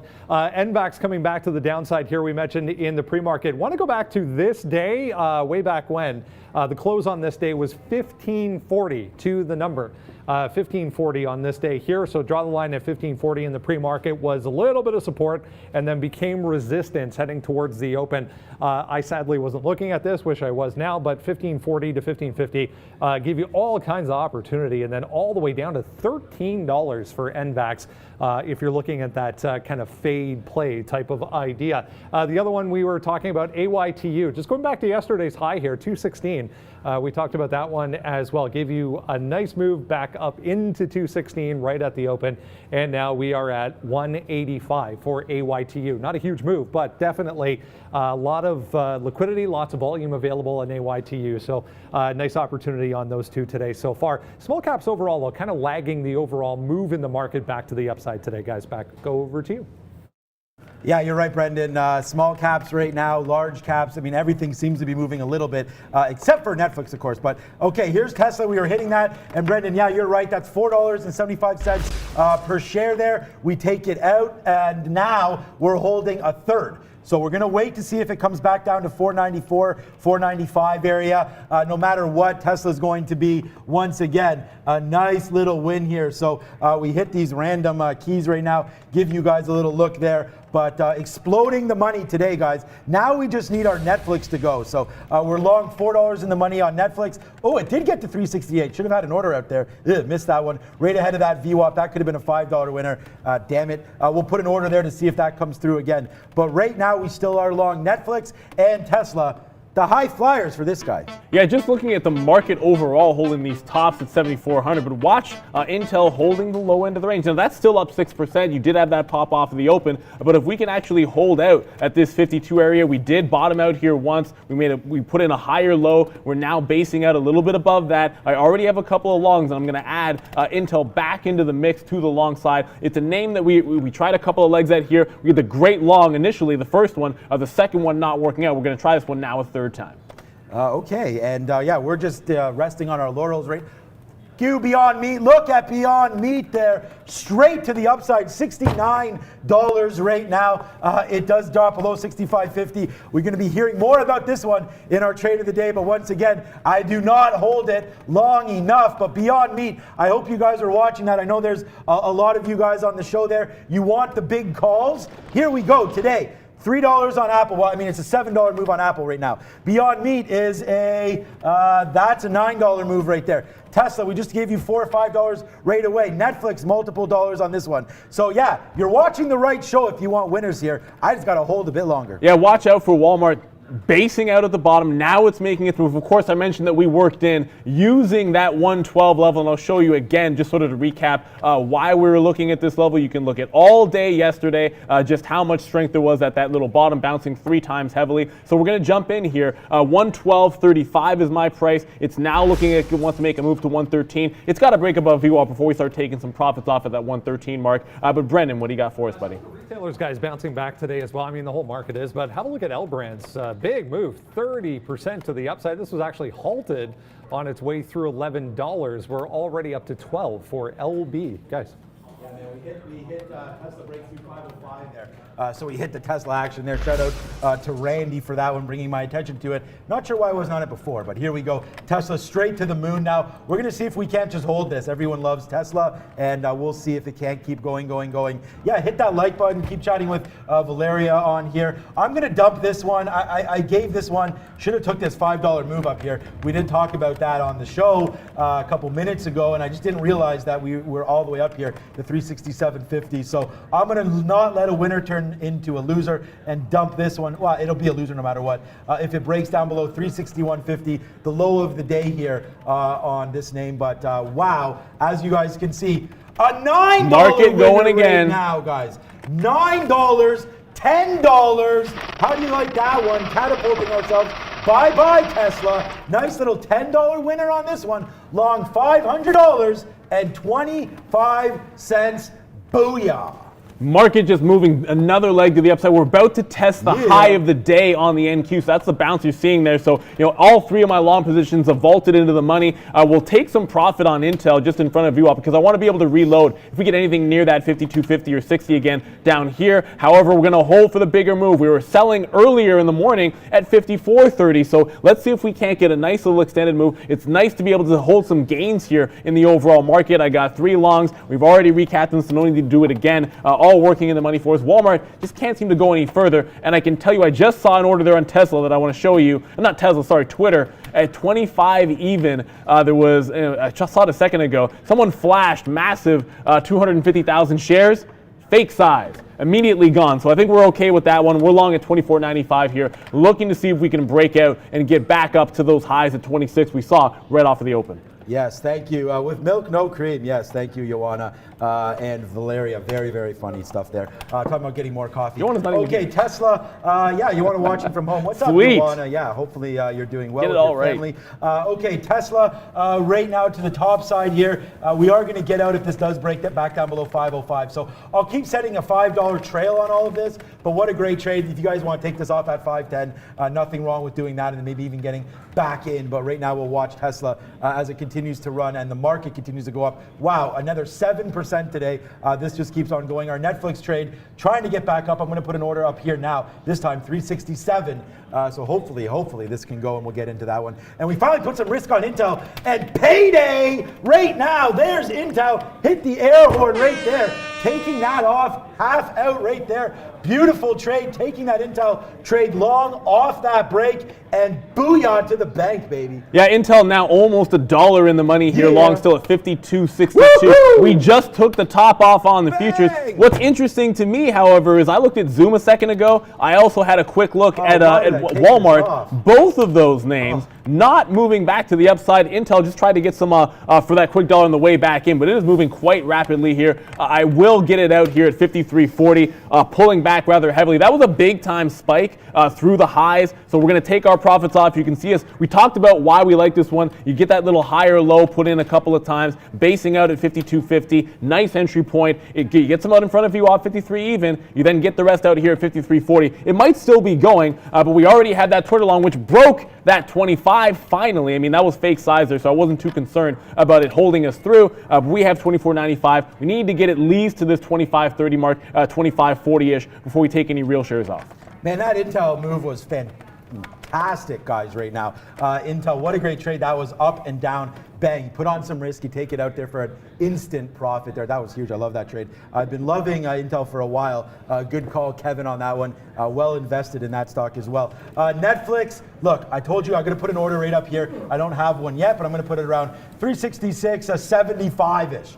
So we'll see. We're only $1 away from taking, yet again, another $4 winner for your boy. So let's just keep going here to the top side. I hope you guys are enjoying the show. Record day for viewers. Let's just keep this going, guys. Absolutely, and we'll get back to a name we talked about a little bit, that Roku, continuing to fly. It's through $100 now. Now to that 102 area. Watch out for that 98.50. If it gives you any kind of a pullback, this market is running, and we're continuing to the upside, just looking over here at the ES as we approach 2,400. I mean, we're not there yet. We're up 7.5%, ladies and gentlemen. So this long trend is continuing. I still have a couple of long positions on. One of them is going to be Twitter. The other one, Walmart, is holding the bottom. That's interesting to me. It's so relatively weak right now. So I do have that stop at 12 even. We're only risking 40 cents. But I got to get you to Dave & Buster's, which just hit the 50% up mark. What a crazy, crazy move that one has been. Forget about fading that one. It's just parabolic to the upside today. A couple of legs up starting at 11, now at 15. I'm going to jump back into this one at some point for the short, but I have to let it settle down just a little bit here. Yeah, Netflix is coming back in here on this move back down in the futures. And we talked about trading on the show, and yeah, I put in 305 instead of 505 for Tesla. So now I have to wait until we get back down here to wait 95 where we were talking about. I put in the wrong price there. I put in 305 instead of 505. So there you go. So we're going to take this off. If it comes back up to 505, we will get out of some of our Tesla trade. But for right now, we still are long that one. And we're on long some Netflix. I might just drop this one here. The future's pulling back in. I don't know if we ever get back to 366, guys. Let's just take a $2 win. I'll go arrows down on Walmart. It cannot hold the bottom. Despite this nice little run up, Walmart gave a great level. It's the same setup as the Gilead play. Again, though, you're only risking about 30, 40 cents off that 112 level. Actually, a tighter relative stop. But you know what? I said I would wait on Dave & Buster's. No, I'm not going to. We're just going to jump right in and work another short position in this one. It's just so overbought today, 50% to the upside. I think we'll give it another shot. You can do it. It's a relatively tight stop here because any kind of a decent retracement should get you past that $14 mark here, and we're going to start off at 14.73 and then work around that 15 even area. You do have a high of the day at 15.30. You're not going to let that one break. So that's the short position we have on, still working that Twitter to the long side. Brendan, yeah, what's up? Even the car rental names, guys, moving. Avis Budget here, car up 33% today. Just broke 18 back to the upside. If you go out to the daily chart, that was a little bit of resistance the last time we were here on the way down. So watch CAR. Might be in need of a pullback, guys. CAR, again, you talk about things in need of a pullback, up 30%. I'm working one here that's up almost 50% on the session. So yeah, there's a few things which are flying around just a little bit here. You can add CAR to that, and I'm going to put it on my quote board because, you know, as much as we're up that 7%, if we do come back in, you just want to be exposed to some potential wins if this is a bit of a top, especially in some relatively weak names. But it's 10:30. I know you guys love to see her, so we're going to throw to Valeria. It's time for In Focus.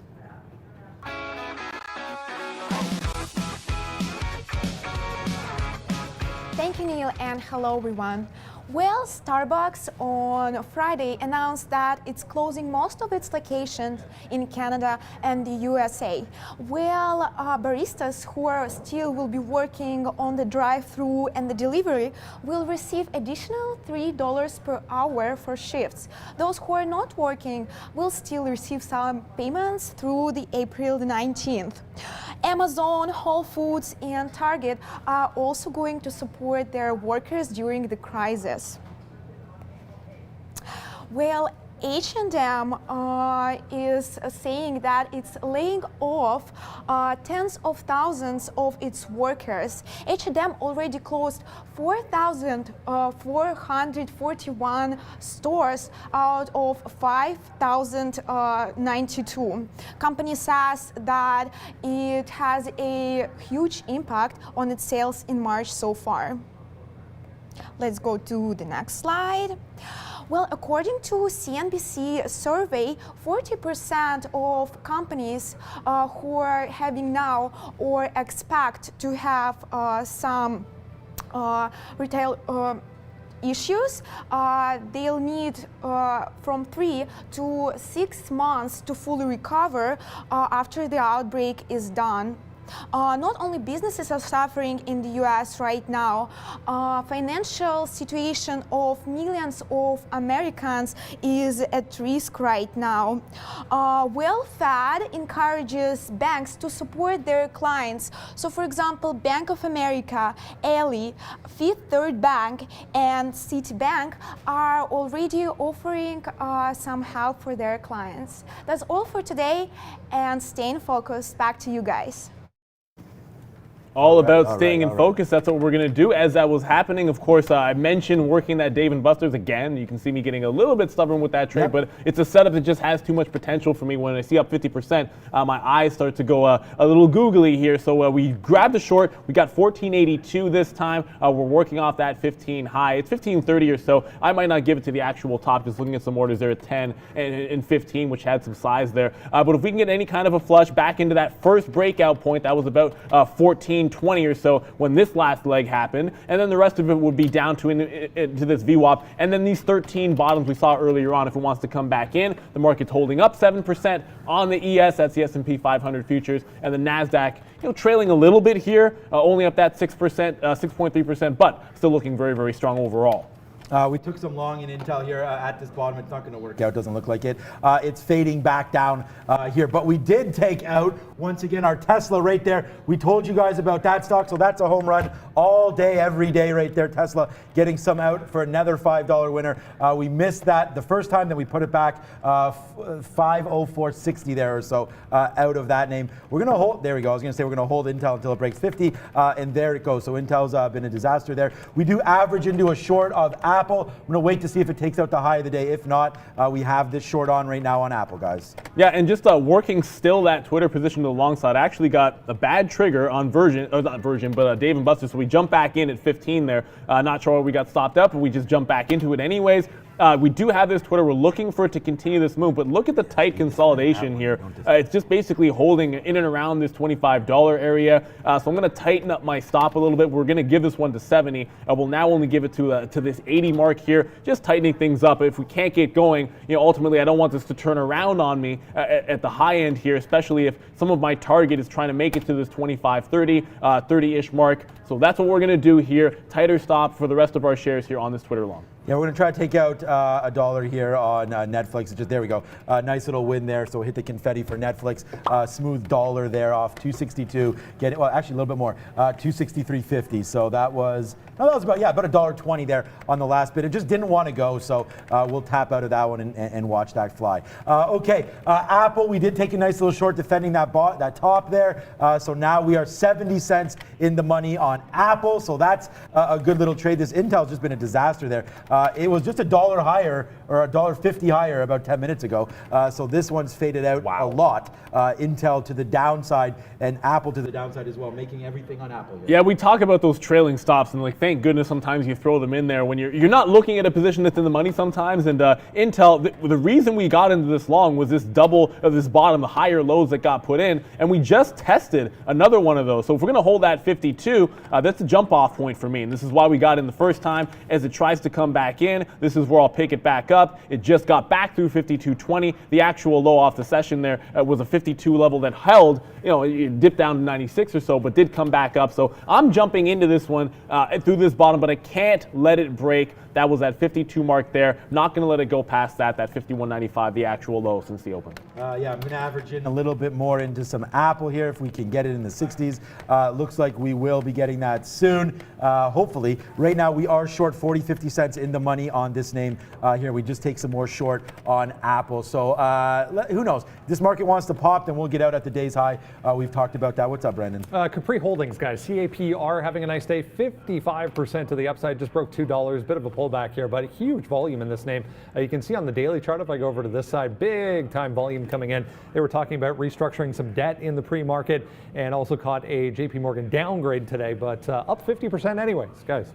Come on, Apple. Come on, Apple. We're going to sit here at Apple at 241 even. See if we can't get, I lied, 241.03 here. See if we can't take a clean 70. That would be 85 cents on Apple if we can break this bottom. Then we'll probably go short some more here. Futures up 7%, probably a little bit too much. But we are still going to continue to trade this and rock and roll, guys. That's 7,400 on the NASDAQ. If we're sort of looking at what the futures are doing, we're just sort of rolling back over a little bit here. And I do have that Twitter that's in the money. I just took a little bit of profit off because what I see is a bit of a rejection here, trying to get through this little high. And I want to have some shares on if it breaks that 25.30. But what I am going to do is make sure I get some profitability out in front of it. So we'll grab some more shares out of 25.20 and then see if we can't hold on to the rest. At that point, if we get the second leg out, we'll move our stop to a break-even stop. That's any second now. So that's the plan over there in Twitter. We did grab that Intel long at 32. I want to be adding to that one in front of that 52 bottom, which held a couple of times this morning. Yeah, we're going to try to take 60 cents now. I moved up my Apple position into the 20s now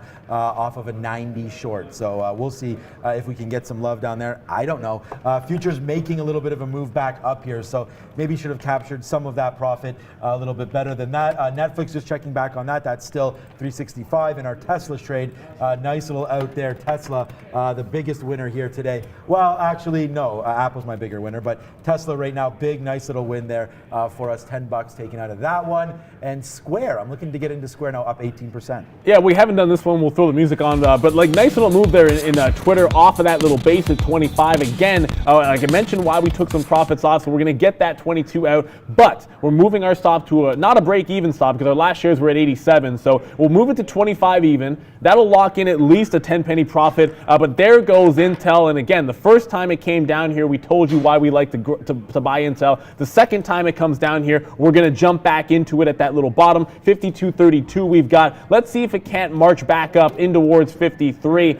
It's worth noting on the last move to the upside, it didn't come anywhere near where it got at the open. So, each time it's not bouncing quite as far. We've got to be aware of that, as a trader. So for me, going to be definitely taking some profit out in that 52.80 mark. If we get 50 cents, I'll certainly take some shares out there. Even VWAP will take a few more if we get that kind of a bounce on this name. We're finally getting a down move, however, as Sean's reloading. There you go. I can't finish. This is a gigantic. Yeah, I'm not even done that. I had a couple sips of that one. Randy put in cream instead of milk.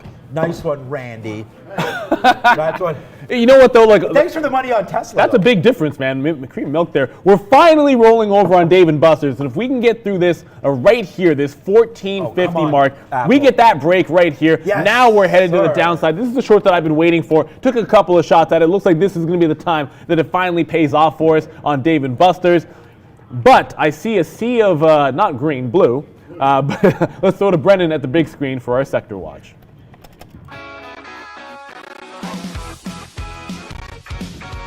I've actually asked Icon to change this to green, and they said no. So it's blue. But yeah, very, very blue right across the board today, guys. We're nicely in positive territory, to say the least. Almost 7% to the upside.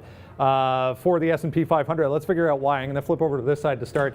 Some of the names we were talking about that have been so badly beaten down over the past month or so, leading the way to the upside today. You can see consumer discretionary stocks. You'll find all of the cruise lines in here. Norwegian, RCL, CCL there as well. They just moved down here 28%, 33%, and 45% to the upside for some of the cruise lines today. Ulta Beauty having a nice day as well, 17%. BBY, there's Macy's there up about 15% on the day. But if you come back to this group as well, I wanted to mention Yum Brands, about 18% to the upside as far as consumer discretionary stocks. Industrials also nicely positive. I was looking before I came up here, and there's actually 5 stocks in negative territory. That's it. Everything else is positive. So big time moves here. URI, SWK, ROK, and PH, all 15+% to the upside. Banks are strong. Tech stocks really, really strong here. You can see DXC leading the way, 24%. FIS and V down there, about 12% plus to the upside. Healthcare stocks, I mean, real estate, consumer staples. Some of the food names we were noticing, TSN, Conagra, CAG as well, basically break even to slightly lower. Everything else right across the board, guys, doing quite nicely. Energy stocks really strong as well. Halliburton, CVX, and FANG. Talked about CVX a little bit this morning, about 20%. Overall, just broke 7% to the upside, guys, for the S&P. Back to you. Right, yeah, what a day. Thanks a lot, Brendan. And just turning negative on the session here is the crude oil breaking below this 23.36 mark. We're basically riding the lows the entire way. Maybe this is slowing down this move. Of course, you know, the stimulus expected to improve demand. I think that's one of the things people are expecting and not being reflected. And it's worth remembering here that both the Saudis and Russia have not relented in this price war, which is the other factor. Demand isn't everything. Supply is coming. They're going to have to start, storage is going to be definitely going up. That's why you're probably seeing a depressed action in the crude, which I think is going to be a drag on this bounce, which is holding up very well still. Yeah, exactly. Crude still, wow, yeah, we just went negative on crude right now. Okay, Apple, we're digging into that short as well. Right now we're short 242.05. We're going to see about that one coming through, hopefully to the downside. We're just going to play off this little wick here, 243.50. So if that comes through, then we will be burned out of this position as we're trying to take some shorts now into this market. And I think it should be okay, but we do need to get filled. I do need to wait for Square to come back in. I do like that one if it can take out near highs again here. 47.35 will be my in on Square, but right now market ripping to the top side, so we're going to get into some more Apple shares before we see if it takes out the high or not. Apple can go up 10%, so I do expect that to go, but it's worth the risk here as the futures, in my opinion, up 7.5%.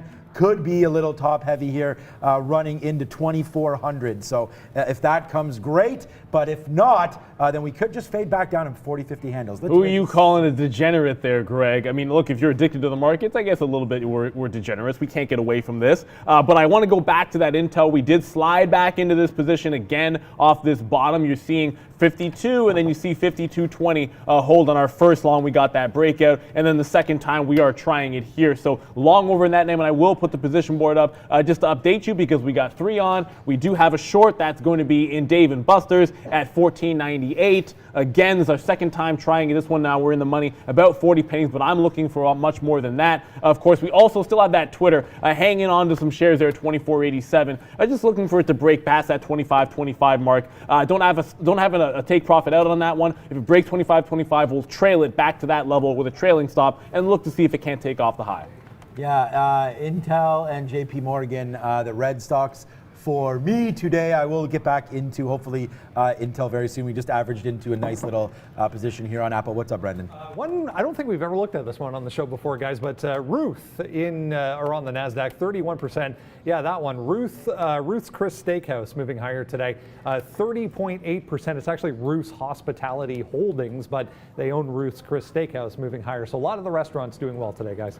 Okay, we did get into some Square here, but it looks like someone was holding that at 47.30, so we're going to wait to see here. I don't need to be short Apple and long Square. That doesn't seem to make any sense here. If the market runs one way, one's going to win and one's going to lose.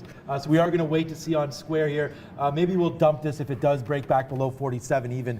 It's a very, very tight stop, but I did see a seller up there, so I'm a little bit nervous about that one. But right now, short Apple 242.15 and long Square 47.40. So Let's wait to see. I do like the Square one, up 20% today. Okay.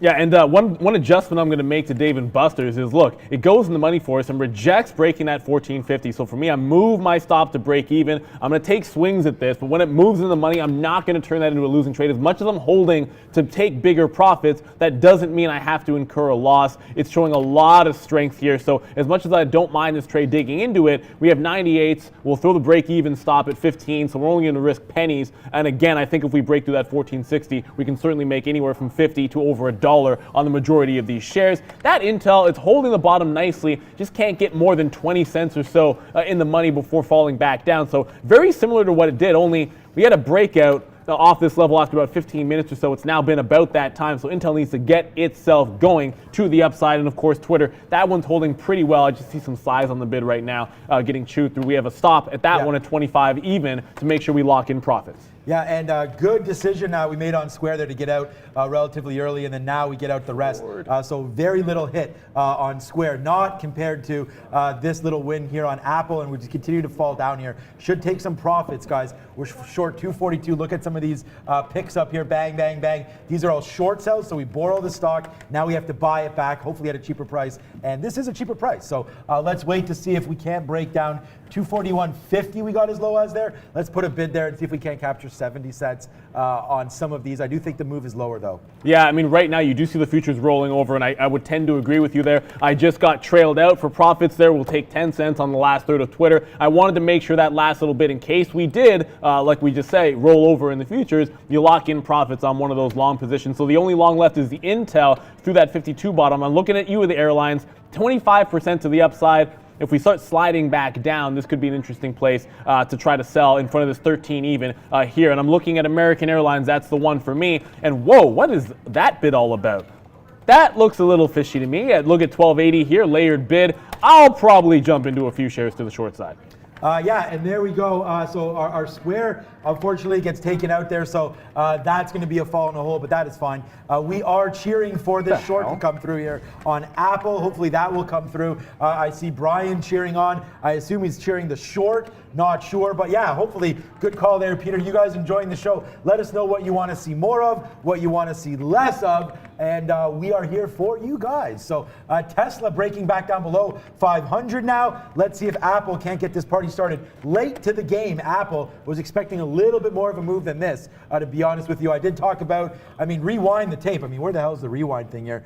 There it is. Rewind the tape. I was telling you guys, we could fall 30, 40 handles from this level, and we're down now 15. I think we can come back into this level, 23.55. If we do, Apple should be nothing but cash to the short side. But right now, it is definitely resisting this drop, guys. Apple resisting right now. Yeah, and I just showed you that size on the bid, of course, over in American Airlines. And the second it was gone, we jump into the short position. We did get some at 78. We then added to it at 70 here. So average price 74s. I might just be building a short position in this all the way back down. If it's going to roll over here and the futures are going to drop, this is a place that I did want to be selling. I can tell you I once again get burned by a bad stop on Dave & Buster's. I'll have to look into what happened there. Somehow we get stopped out, and I don't think it broke that 15, but right now the only short we have on is going to be American Airlines. Yeah, we're taking 70-cent winner right now. We don't want to count our chickens before they hatch, but we just did take out some there on Apple for quite nice little profits there. Our last out, 241.45. So we take some 79s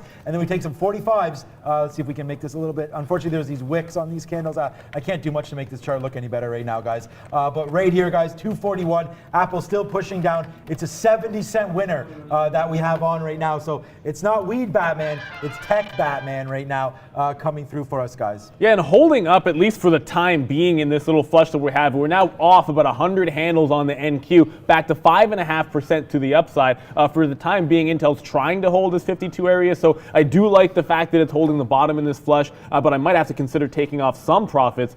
Certainly, if we get any kind of a bump back into the 50s or 60s, we'll see if we can't do that for at least a third of it. I talked about that short that we put on in American Airlines. That's the only two positions we have on right now, and I showed you that size get taken out. We're up 25%. I'm just going to continue to work into this short. This is very similar to what happened in Dave & Buster's. If it breaks this 1260, 1250 area, floodgates could open back up to 12 even or so.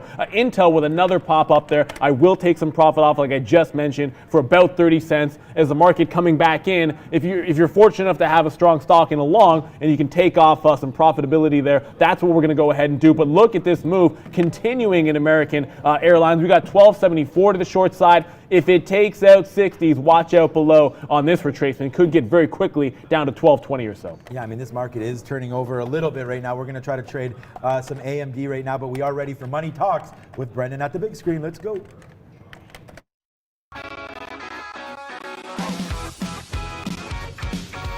Hey guys, yeah, currency time. Let's have a look at some of the major pairs. I want to focus on the pound today. Nice move back to the upside for the pound. 1.3%. We're back above 117. Down here, going back to last week and the week before, hasn't been down there since 1985. The last time we were below 115 on the pound. So huge move from 131.5 all the way down to 115, 114.75, and now we're back above that 117 area. So a nice move, 1.3% back to the upside for the pound today. Canadian dollar also gaining some strength along with oil prices today. 0.7% for the CAD, looking good, about 0.2%. The euro also higher on the day, 107 and change, along with the pound moving back to the upside. We've been mentioning the yen. Wanted to show you that chart, but really hasn't done much today since the overnight session. Had a bit of a bounce back in the overnight session, back to 111 for the yen. Swiss franc is negative. We have the Turkish lira in negative territory as well. Australian dollar, wow, 1.75% for the Aussie. Still below 60 cents, but big move back to the upside, 1.75. New Zealand dollar also following suit there, about 0.58% back to the upside. 0.58 for the New Zealand dollar, 1.3%. Cryptos are in positive territory. We got to 68 yesterday, but still 3.5%. For Bitcoin, 66 and change there. Ethereum 137, up more than 4% on the day. Big gains for equities, guys. Some of the currencies also putting in big gains today. Back over to you guys. Yeah, some big gains for sure. Yeah, absolutely. Right now in some of these names. But yeah, as we go, we're still waiting for AMD to come through here on the short side. We still have our Apple short right now. We can just talk. I'll show you guys. We haven't done this look in a bit, so let's just update this and show you guys. This is what we're short right now in Apple. It's only 50 cents in the money, but it's 242.14 right now short on this Apple trade. So that's what we have right now, and we're just waiting to see what this futures market wants to do. We did touch down 23.70 right there on the markets, but yeah, everything moving right now. I don't know. Will we stay up this 8% today, Neil? Not sure if it's already down a little bit. We're trying to base a little bit there, and I like the fact, and I mentioned this before we went to Brendan there, that there was a nice base that formed in Intel, and we held that even in that retracement. We did have the long here at 52.32. We did take some off at 62. We'll probably take some more out if it gets up towards that 80 for about a 50 penny win as it gets up to VWAP, and it's just a matter of each bounce being more and more shallow as we're sustaining these gains in the market, but we're not really going any further. So what I don't want to do is get too greedy. Yeah, off the open we're getting over 54 as an exit point on Intel, but if it fails to break this 53, I want to make sure we lock in some profitability. Our other trade is a short in American Airlines off that $13 top, and I'll just show you what we're working with here. We got into this one around that 74 mark. See that? It's starting to come back in a little bit, and we're going to hold this one through that 13 even top. Yeah, okay, we're going to do the trade of the day early as soon as they're ready, if they are, because we want to review what we were doing here on Apple so far today. Starbucks to the top side here, and yeah, everything right now moving around. We are having a little slight quote problem, so that's why we are going to hustle to the trade of the day here. If we can do that, that would be great. Might be our internet connection. I mean, there's lots of stuff streaming right now, and it's probably you guys at home streaming away, but thank you for joining. Hit that like button. Yeah, exactly. Hit the subscribe Jump into button. the chat. Ask Maybe we questions. could throw to Valeria at some point here to kill some time. That would probably be a good idea, guys. And we will be doing the trade of the day ASAP. as soon as one it's thing ready. I can tell you, we'll just jump over here because I do have American Airlines. It just broke that 1260 mark, and I've been talking about this. We got that short. We saw that big buyer that was just sitting there at 80 and 81. It got taken out. We're able to get some share short here at 74. Our first leg out will be in front of 1250. We'll see if we can't get that in a timely fashion, but it looks like it's just about to hit it right now. That first leg will be about a 30 or 20 cent win, and then we'll try to take off 30 and 40 if we get a further drop in the market here. But American Airlines, again, it was just about the fact we were up 25% at the time. I saw a big bid to get taken out. We joined that party on the retracement. Yeah, it seems to be fine. Yeah, e-signal working here. What I wanted to show you guys was Apple right now. You can see my screen here, Rob. It's fine now. Apple coming back down. This is a nice little, this is a 1 minute chart. So we're trying to bounce off this VWAP. I actually have an order waiting down here, 240.70 or so. It's hard to see that. I apologize. 240.78 on the VWAP right now. We're going to see if that one can come through. We are short 242.14. So it's a nice 80-cent winner right now on Apple. If you check it out on the 3 minute chart, here it comes. We still are up here. This is a nice little break right here. 240.94. If we can break back down below 240.94, we could get a nice little move back downside here with Apple. But that's just a little bit of a larger look there. We are now ready, though, on the big screen with Valeria and our European updates.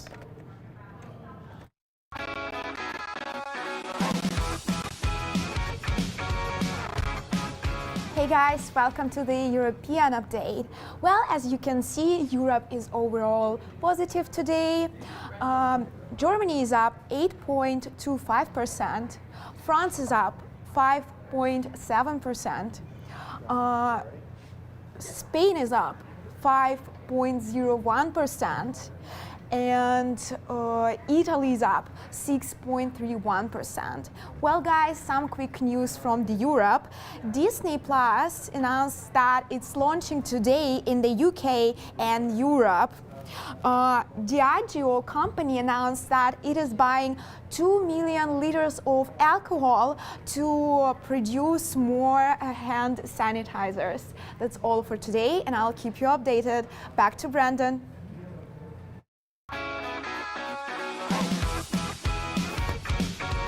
Hey guys, yeah, welcome. It is 11 o'clock. We're going to jump into trade of the day. Going to be Sean today. We're talking about Beyond Meat a little bit throughout the show, moving back to the upside this morning. It was one of the first stocks I actually pulled up this morning when I sat down because of the gain I saw in the pre-market. No significant news surrounding Beyond Meat today, but obviously, I mean, the whole market's been hurt so badly over the past couple of weeks. At any point, these things are going to give you that kind of rip your face off rally that we're seeing today. Let's go over to the big screen. Sean's all set for trade of the day. Here's Beyond Meat. Yeah, we're here, and today, unfortunately, it could have been a triple trade of the day. It should have been a lot bigger than it was, but Beyond Meat, look, this name's been beat up. I actually talked about this in the pre-market a little bit. We liked it through $64, and when a name gets this beat up, this is only a 1 minute chart, so you don't get to see anything here, but this name broke down below $50. This was $150, $180. We all know the story with Beyond Meat. They're first mover on this space. They're a great little company. I think it's similar to Smile Direct. I think that might be a good pickup as well at some point. We'll look at that when we get back on. But basically, when we saw the momentum today in Beyond Meat breaking up, what I triggered out, and I put this little mark here, was this little wick here, and it's a dark pool print that sort of comes out around 8 o'clock in the morning, and it's up to $64. So when we come in and we see this thing trading 62, 63, and remember, the market was limit up. So we weren't 100% sure what this market was going to do right off the open. So I didn't really want to venture into a long in the pre-market. That hurt me yesterday. So instead, we wait to get long on this 64 break. And that actually triggers at about 9:37, 9:38. Let's run the clip and see what's going through our mind when that happens. Our Beyond Meat, bang, there it is. Big little winner on Beyond Meat as that one continues to go upside. We're long 63. Look at this little bottom pick down here, 63.17. Add to that to 64. Wow, we just touched 64.80. I'm going to put an order out there, catch another dollar on Beyond Meat, guys. Watch your boy. Okay, so that's actually us taking some profits there. Brendan, the one thing I did want to talk about quickly was we got 64 there, right, on that break. And sometimes when momentum's picking up, you're seeing a little bit of volume. You do get a break through these key levels. Often when you're picking highs or lows of certain time frames, it'll hit there because everybody and their cat or dog is taking the same trade. They're all waiting for that level to break. So a lot of the times you get a break of the level, and sure, it goes 50 cents in the money for us. But obviously on a stock like this, we are waiting for much more than 50 cents. So what we will have to actually wind up doing is let it settle down and then take a reload. That's a trade, Brandon, that I'm pretty comfortable with. I need to train my dog, apparently, to take long trades with Sean. Let's talk a little bit about the pre-market. You were discussing in the pre-market about taking any kind of position before the open. This was one of the names that was kind of, trending to the upside as we got closer and closer to 9:30 this morning. I think it did make a new high, and then we kind of broke right at the open. On a day like this, when you're seeing such strength right across the market, what do you need to see really to get involved in something like this before the open? Right, and great question. What I would have loved to see here is these are yesterday's closes, $56, $57. So I would have actually preferred it to be a little bit closer to those levels, and then maybe I would have got in. And the reason why there is because it would have given me a defined out. Maybe I'll switch back over here. You could see this is about 56 bottom there, or 56.50, whatever it is. If the stock opens up around here, 58, 59, I'm very comfortable taking a $3 hit. So I know that if it goes against me, I can use yesterday's bottom down here as an out. But unfortunately, the stock is already up $5 or $6, Brendan. So we're already up that 10, 11% even before the day gets going. So if I take a long, and this is what happened to me yesterday on Apple and Microsoft, if you take a long in here at 61 and all of a sudden there's a market on open order or something, it could easily, yeah, there it is, 56.50, flush back down to that 56.50 level. So all of a sudden you're long here 61, 62, and it flushes down. That's a $400 or $500 hit if you have the minimum 100 shares, right? And so that's a trade right now for Beyond Meat. Not 100% sure what the market was going to do. Remember, we were limit up. So to answer your question even more precise, if the market's rallying and you know you have a strong stock, then maybe you nibble in a little bit, and that's basically what we do right here. We don't take our full shot. We wait for it to come back and take some more long at 62.50. This is actually a $1.50 range there in a couple minutes. So yeah, it could flush down. Let's play the next clip and see what we do. Beyond Meat, well, what a winner that is, guys. So again, we go from hitting home runs to hitting free throws right now, and Beyond Meat, a nice little $1.70 winner on this one. And again, these blues is me buying the stock, guys, and the red ticks getting out. So whenever you buy lower than where you sell, that's going to be a win. So right there now, Beyond Meat to the top side here. We'll dump a little bit right now and capture our clean $1.50, guys. There it is, a little bit of education there. Buy lower, sell higher. Hey, shout out to Rahim Alani from OCI Groups. Gave me that tip. He says, sometimes you got to buy something low and then sell it high and vice versa. So shout out there, but we just kid around. Welcome back. Hopefully we can get Rahim soon on the show. I know everyone's working from home. And that's another thing, guys. Our guests are plentiful. Today, we have Zoom, so we have our call-ins, et cetera, et cetera. Look out on Instagram and whatnot for our week. Who's coming and who's going for our guests of the day. But there we go. We're taking out a little bit here. It breaks above 65. Most of my outs, if you watch me trade, guys, will be at even dollar levels. So we take some out here at 64. Then we take some more out at 64.50. Then we take some more out at 65. Obviously, the market is moving and Beyond Meat is moving with it. So this is the situation right now. We take out another 20% here ahead of 66. We let it run all the way up. We don't put any out. What we use now is a stop order, Brendan. Stop orders, very, very key, obviously. We're not going to run the next clip, but stop orders, is that something that you use, Brendan? Do you use a limit stop order, a trailing stop, or is that something that maybe you just use your hands for? I think one of the things people have to kind of wrap their head around in an environment like this is trading off of price action and trading off of structure. So the way that I kind of do it is if a stock is trending as Beyond was at that point, just look at the last pullback. Look at the last point where buyers stepped in and bought the stock back up. If that then gets breached, then that can become your stop. So I kind of base my stops off of structure instead of using a trailing stop. But I mean, there's no wrong answer here, right? It's whatever you're most comfortable with. Let's go to the next clip. Beyond Meat trade still hanging around $65. We're along $63.70 right now, so I may take it out if it breaks down below $64.50. Capture our 80 cents on that one. You can't get too greedy in this market, but it's been a good day so far today. Okay, so there we go. So we're talking about just slowly grinding it out and taking it out. And look, this is already a 5% move, right? Remember, we're long here at 62. So when it goes all the way up, $3, $3.50 in the money, that's a 5% move. We take that all day. We get out and then we hold, look, 1, 2, 3, 4, 5.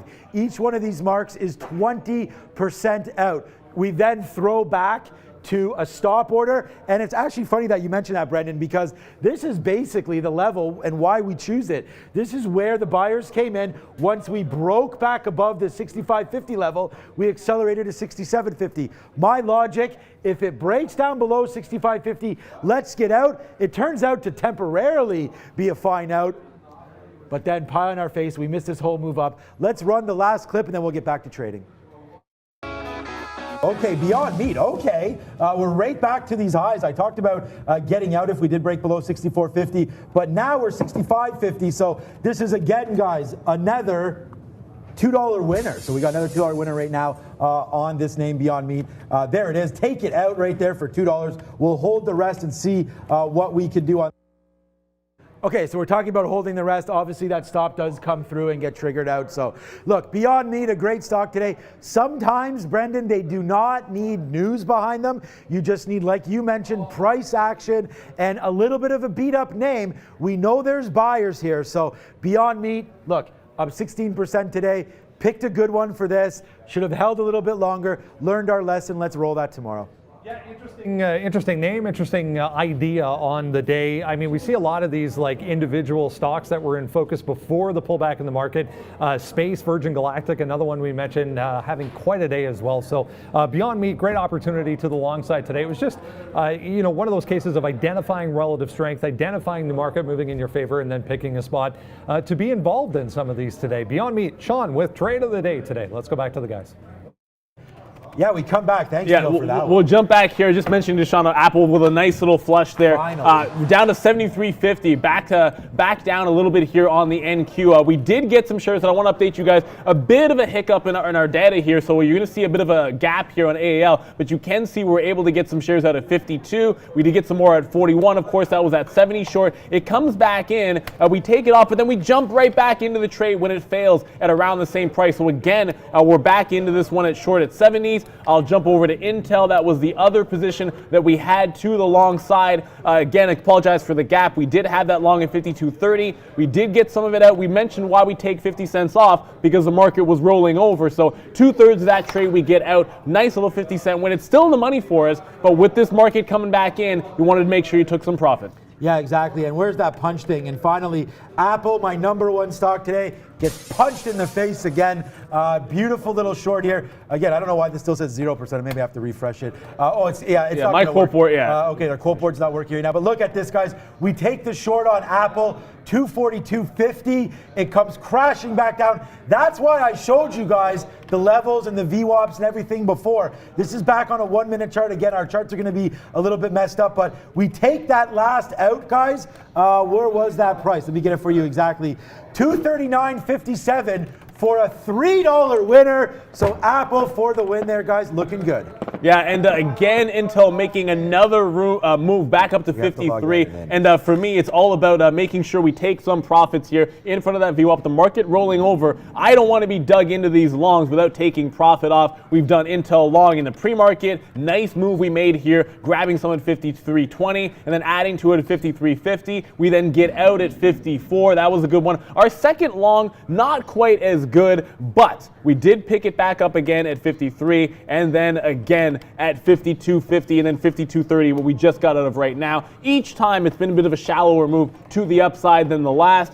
This is what it's all about. I did work back into the American Airlines trade, so we will get you over to this. It's basically flat. Right now holding at 1270. This is where it all started out. There was that buyer at 1280, massive size on the bid that got taken out, and then you saw this little flush when that did happen. It didn't make a full retracement back into these opening range highs at 1225, which would have been nice, but it's coming back up. We're going to get back into this short. Remember, this is obviously up off of that deal news, and ignore this percentage up. We were as high as 25% when we got to these tops. 13 even is the high of the day. We'll make sure we work out of this if it breaks that top. Yeah, and all you guys, we're going to test it again just because we did get back from our trade of the day here. Look at this. This is what position we have on right now. It's a $3 winner. It's Apple, 242.47. That's our short position. You can see some of our trades there at the bottom. I'll take it off the screen, but there we go. Apple for the win right now on the downside, and we did talk about hammering that one, and we did. So we get that idea that, thinking about Apple possibly not at its day high. Again, maybe I should turn these all off, but these percentages, guys, today are not going to be correct because we did have a data issue right there. So bear with us as we run through some of these stocks. But Valeria, what you got? Yeah, hey guys. Well, do you know what I like the most about live streaming on YouTube? That it brings people from all over the world with the same interest to our channel and live chat. Well, guys, Neil and Sean have more than 30 years of combined trading experience. They are real pros, but our show is relatively new on the YouTube, so please support our show and us working hard. Hit the thumbs up, like our video, share the link, and share it with your friends, with your families. Make screenshots, post us on the social media, tag us. Let's be friends, let's be supportive. And again, hit the thumbs up, subscribe for our show. Back to the traders. Thank you very much. Sales job right there. Nice Good sales job, job. Valeria. I like it. Make sure be our friends and play with us. And yes, and social distancing, nothing like being stock market buddies, because we can all trade remotely and hit our interactive brokers, hit our different accounts. Of course, we are live on a prop trading floor here in Toronto, Ontario, Canada. It's a little bit more thin out here, though. Yeah, tonight we go that essential business. So we'll see. We'll be back tomorrow. We'll find out for you guys. Watch our YouTube page, see our links. We'll update you guys on the status of the show. But right now we're rocking and rolling and all systems a go. So the only trade that we did miss, though, I was talking about, and unfortunately, like I said, we did have a data problem here, but AMD, I loved that breakthrough 46. We had to go do our trade of the day, but look at this thing, just came crashing back down. Again, the very same play here as we made on Apple. The market did not need to be up 8% today. That seemed, yikes, a little overdone. So here we go, AMD at the top, breaking through 46. It may be a little bit overdone here. So we're going to try to find a bottom maybe in some of these stocks. Our Apple trade, though, still cruising right now. $3 in the money. So like we said, that one can get an evil laugh. Apple by far my number one stock.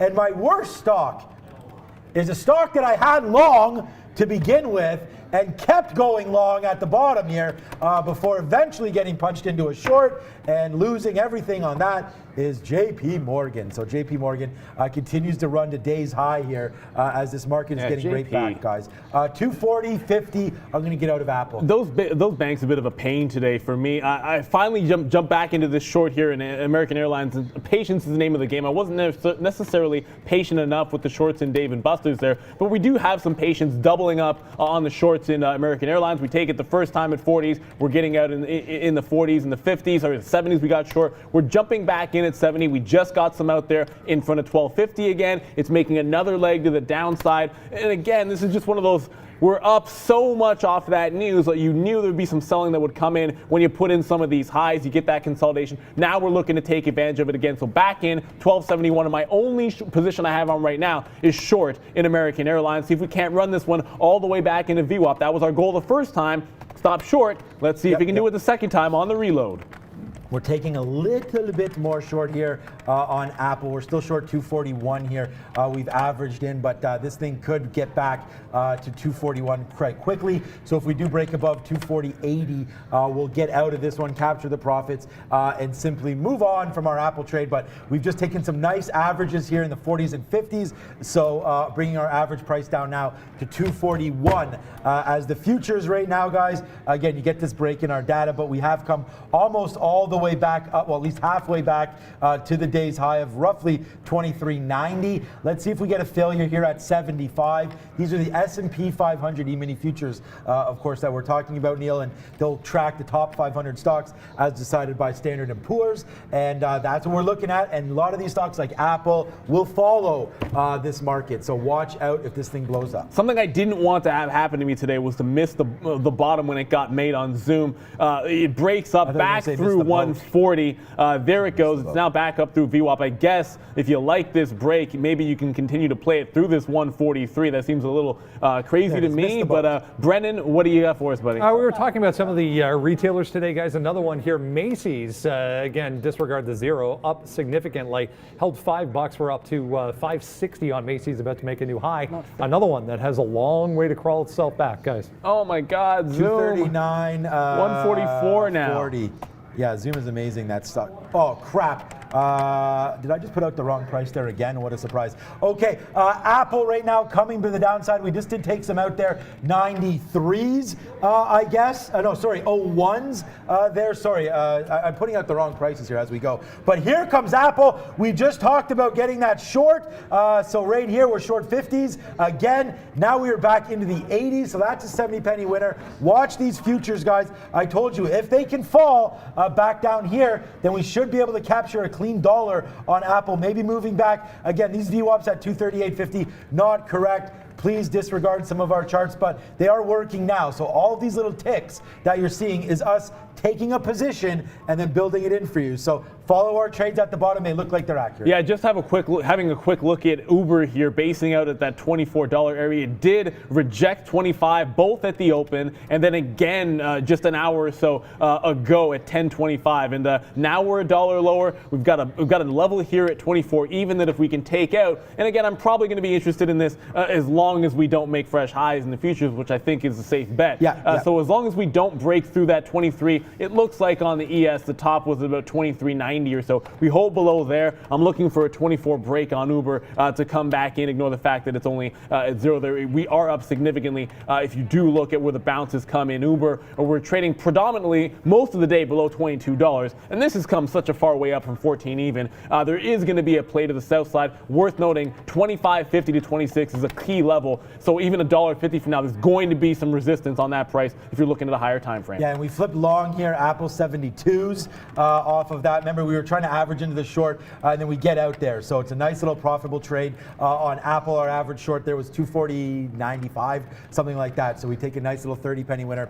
Could have been a lot bigger, obviously, on that one. So right now, we're just looking for some more opportunities, guys. I do like AMD, again, back through 46, so it needs to get there first. AMD back through 46, a decent trade. Oh, I did talk about it earlier. McDonald's was having a beautiful day here.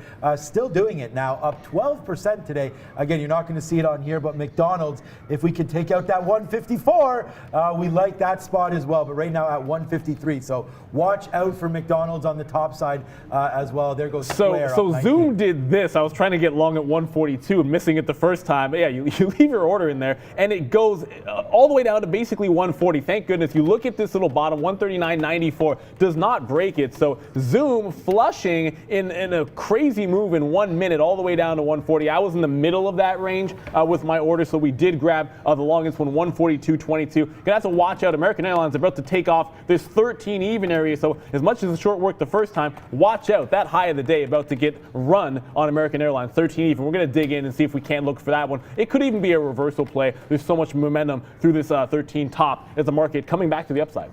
Yeah, 11:20 right now. And yeah, thank you guys for watching. It's been a little bit of a hectic day. We're going to be back, obviously, tomorrow, I would think. What? McDonald's. Okay, we just got triggered into McDonald's. We do have today, as far as I know, Jeff Foster coming from TMX. So we're going to ask him some questions there. That should be obviously an exciting interview as well. McDonald's did make that big move back up. So we go long through 154 right now. The spread is like 50 cents on McDonald's. So we did take that long. We're going to have to wait on this one. I was not sure about how spready this one can get. But right now we are looking for some top side. Jeff Foster coming from TMX. We'll talk all about the volatility. Absolutely. And congratulations to his exchange, keeping open, obviously, as they all are, handling this order flow, obviously a tricky thing. Yeah, the market's been doing a fantastic job in terms of at least system stability. I think that's been a big thing, at least in the last few years. There's a lot of emphasis being put on it. I'll update you guys with what we're working with. We do have a couple of positions on before we do get to our desk. It's just going to be a long that we just jumped into, thinking there was no way I was going to get into this one. Zoom, we did pick this one up at 142.20. We got back into the short, and we're going to try to get more shares if we can. In American Airlines, we got 81s. I want a better price. I want 90s if it's going to break that 13 even. So minutes away from getting our guest in. I have one long, I got one short. The market's still up. Around this 23.70 if we're looking at the ES, trying to make a run to the top. We've sustained most of the gains, but we slowed down just a little bit here, Sean. Yeah, we're going to try to see if this one can get going again. We'll look at one of the top names. Well, I mean, look, the volume's been incredible over in Toronto, the TMX lately, just because obviously with the volatility, oil prices moving as well like crazy. So those have been an issue for a lot of traders as well. So some of the oil names, and here we go again today. This is Canopy. So you're going to get a quick look at this one, back up to $19. This is 6.5% up again. Mind our data here, not great. We did have that drop here, but now it's falling back in. Watch out for this name, Canopy Rivers here. Obviously, it's Canopy Growth now. Big stock to trade over there. A couple of these other stocks over on the TMX. Royal Bank up to $79 again. That's good to see as they get going. Some of these bank stocks, guys, check them out over here. If you're going to trade some of these, look at some of these beat down names. We talk about JPM and whatnot, but look at these Canadian banks, guys. $110, obviously back before this all started, all the way down to 72. These are staples, obviously, in the Canadian economy. So very surprised to see how far those have been going on. Good job there, BH. $3,000 profit on something there. Not sure. Yeah, it was that Dave and Buster's play, that 15-10. It was a second shot at the short. I tried it a couple of times. I was really impatient with that one. But that secondary play was definitely the best one there. I thought maybe we'd have a similar setup going on in American Airlines, and we took a couple of shots at this and had some profitability as it faded down to about $12.40, $12.50. But this time it's making a run at that $13 area. So I'm jumping back in, and this is going to be one of those, it's a line in the sand situation here. And you're going to see me cry this one off if we take this 13 even. We do have short, it's at 85. I hate my price. We do want to get something a little bit tighter. See if we can pick some up. There's the run immediately. Reversal to the long side. There goes 13. I talked about the line in the sand. We just reversed long at 04s. We'll see if we can get some profits up. But again, if you can't beat them, join them. 13.20. The airlines are going rocket ship to the upside. I mean, it is what it is. You can't fight these things too long. I did try the short a couple of times. It does look like it's going to be a bit of a long play. We've already taken some profits on a reversal at 13.04. You're seeing it get in there at 13.17. Crazy move in the airlines today. Of course, we knew that would come potentially with that new bill that got giving them some relief, I guess. But as expected, I would have thought, and everyone knew this was coming, right? Come on, McDonald's, man. I mean, everyone's loving the market today, and they're loving McDonald's, and the market is green. But McDonald's doesn't want to go. Making me hungry. We were just 30 cents in the money there. We want more, though, McDonald's right now. Big spread, so we got to watch out for this one. Hopefully the futures can continue to go upside, and we'll get out of some of this McDonald's. But right now we're long at this price, 154.09. So it needs to get going a little bit here on this name before we can cash anything in. It's had a nice little run today. If we zoom back out, it was as high as 158 today. So we can see here the bottom's been 152 and change. Let's see if McDonald's can't let this run continue to the upside here, hopefully. And continuing to the upside is our American Airlines. We'll floss this one off. Sometimes you just cannot be too stubborn. I talked about the line in the sand at 13. Now it's at 13.39. We just got some shares out there. It looks like we may have even got 40s. So big time reversal to the upside. 3 times we took it short. The first 2 times was profitable. The long reversal is what it's all about. You just got to do it sometimes. 13.04. We're going to hang on to some of these shares, throw in a break-even stop, and see how far it goes.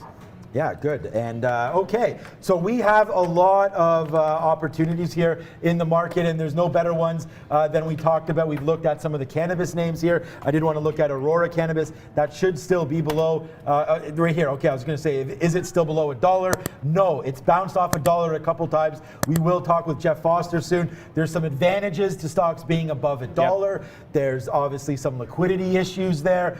There's rebates. There's things like that. So right now you can see, I do see a couple dark pools coming off on the TMX marketplace as well. Nothing wrong with grabbing some shares in a name like this. Look, although the opportunity doesn't seem like it's there, you can pick different gateways here, and we are going to talk about that. Why you want the fragmentation in the Canadian marketplaces and how to take advantage of it. No better than on our platform here. P8 being able to trigger and focus on different games. You can take 100 shares and make a buck on an Apple. You can take 10,000 shares and make the spread on something like an ACT, or even like a Bombardier. I think that's another one that's definitely been in play today. And this has turned into a penny stock. It's once again on the move to the downside. And I apologize, the percentage is going to show you a bit of a mislead there because it's not zero. This is what's been happening in Bombardier over the last few months or so. Since the beginning of the year, we're trading as high as $1.80. We're now a 45-cent stock, so it's given away over 70% of its profit.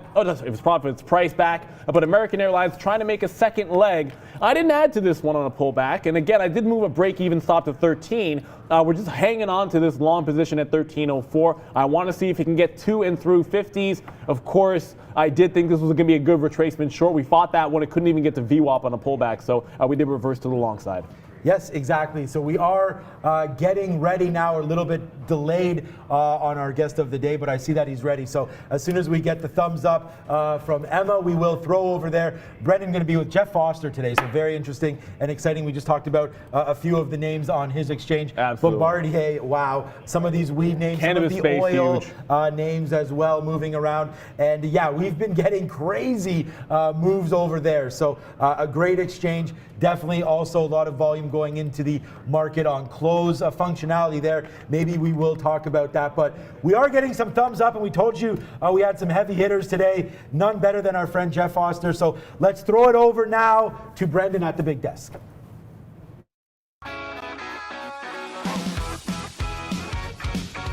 All right, guys, thank you. Yeah, Jeff Foster going to join us, Director of Equity Markets over at the TMX Group. We had a little bit of a technology issue, but everything is fine once again. There he is, Jeff Foster from the TMX Group. Good to see you, my friend, joining us from home. A lot of people obviously stuck at home, working at home. I hope you and yours are doing well during this crazy time. We are, and actually it's great to see you all. It adds a little bit of normalcy doing this show again. Everything's okay, and we're continuing to move forward. But it's been very busy over the last week or so at the exchange.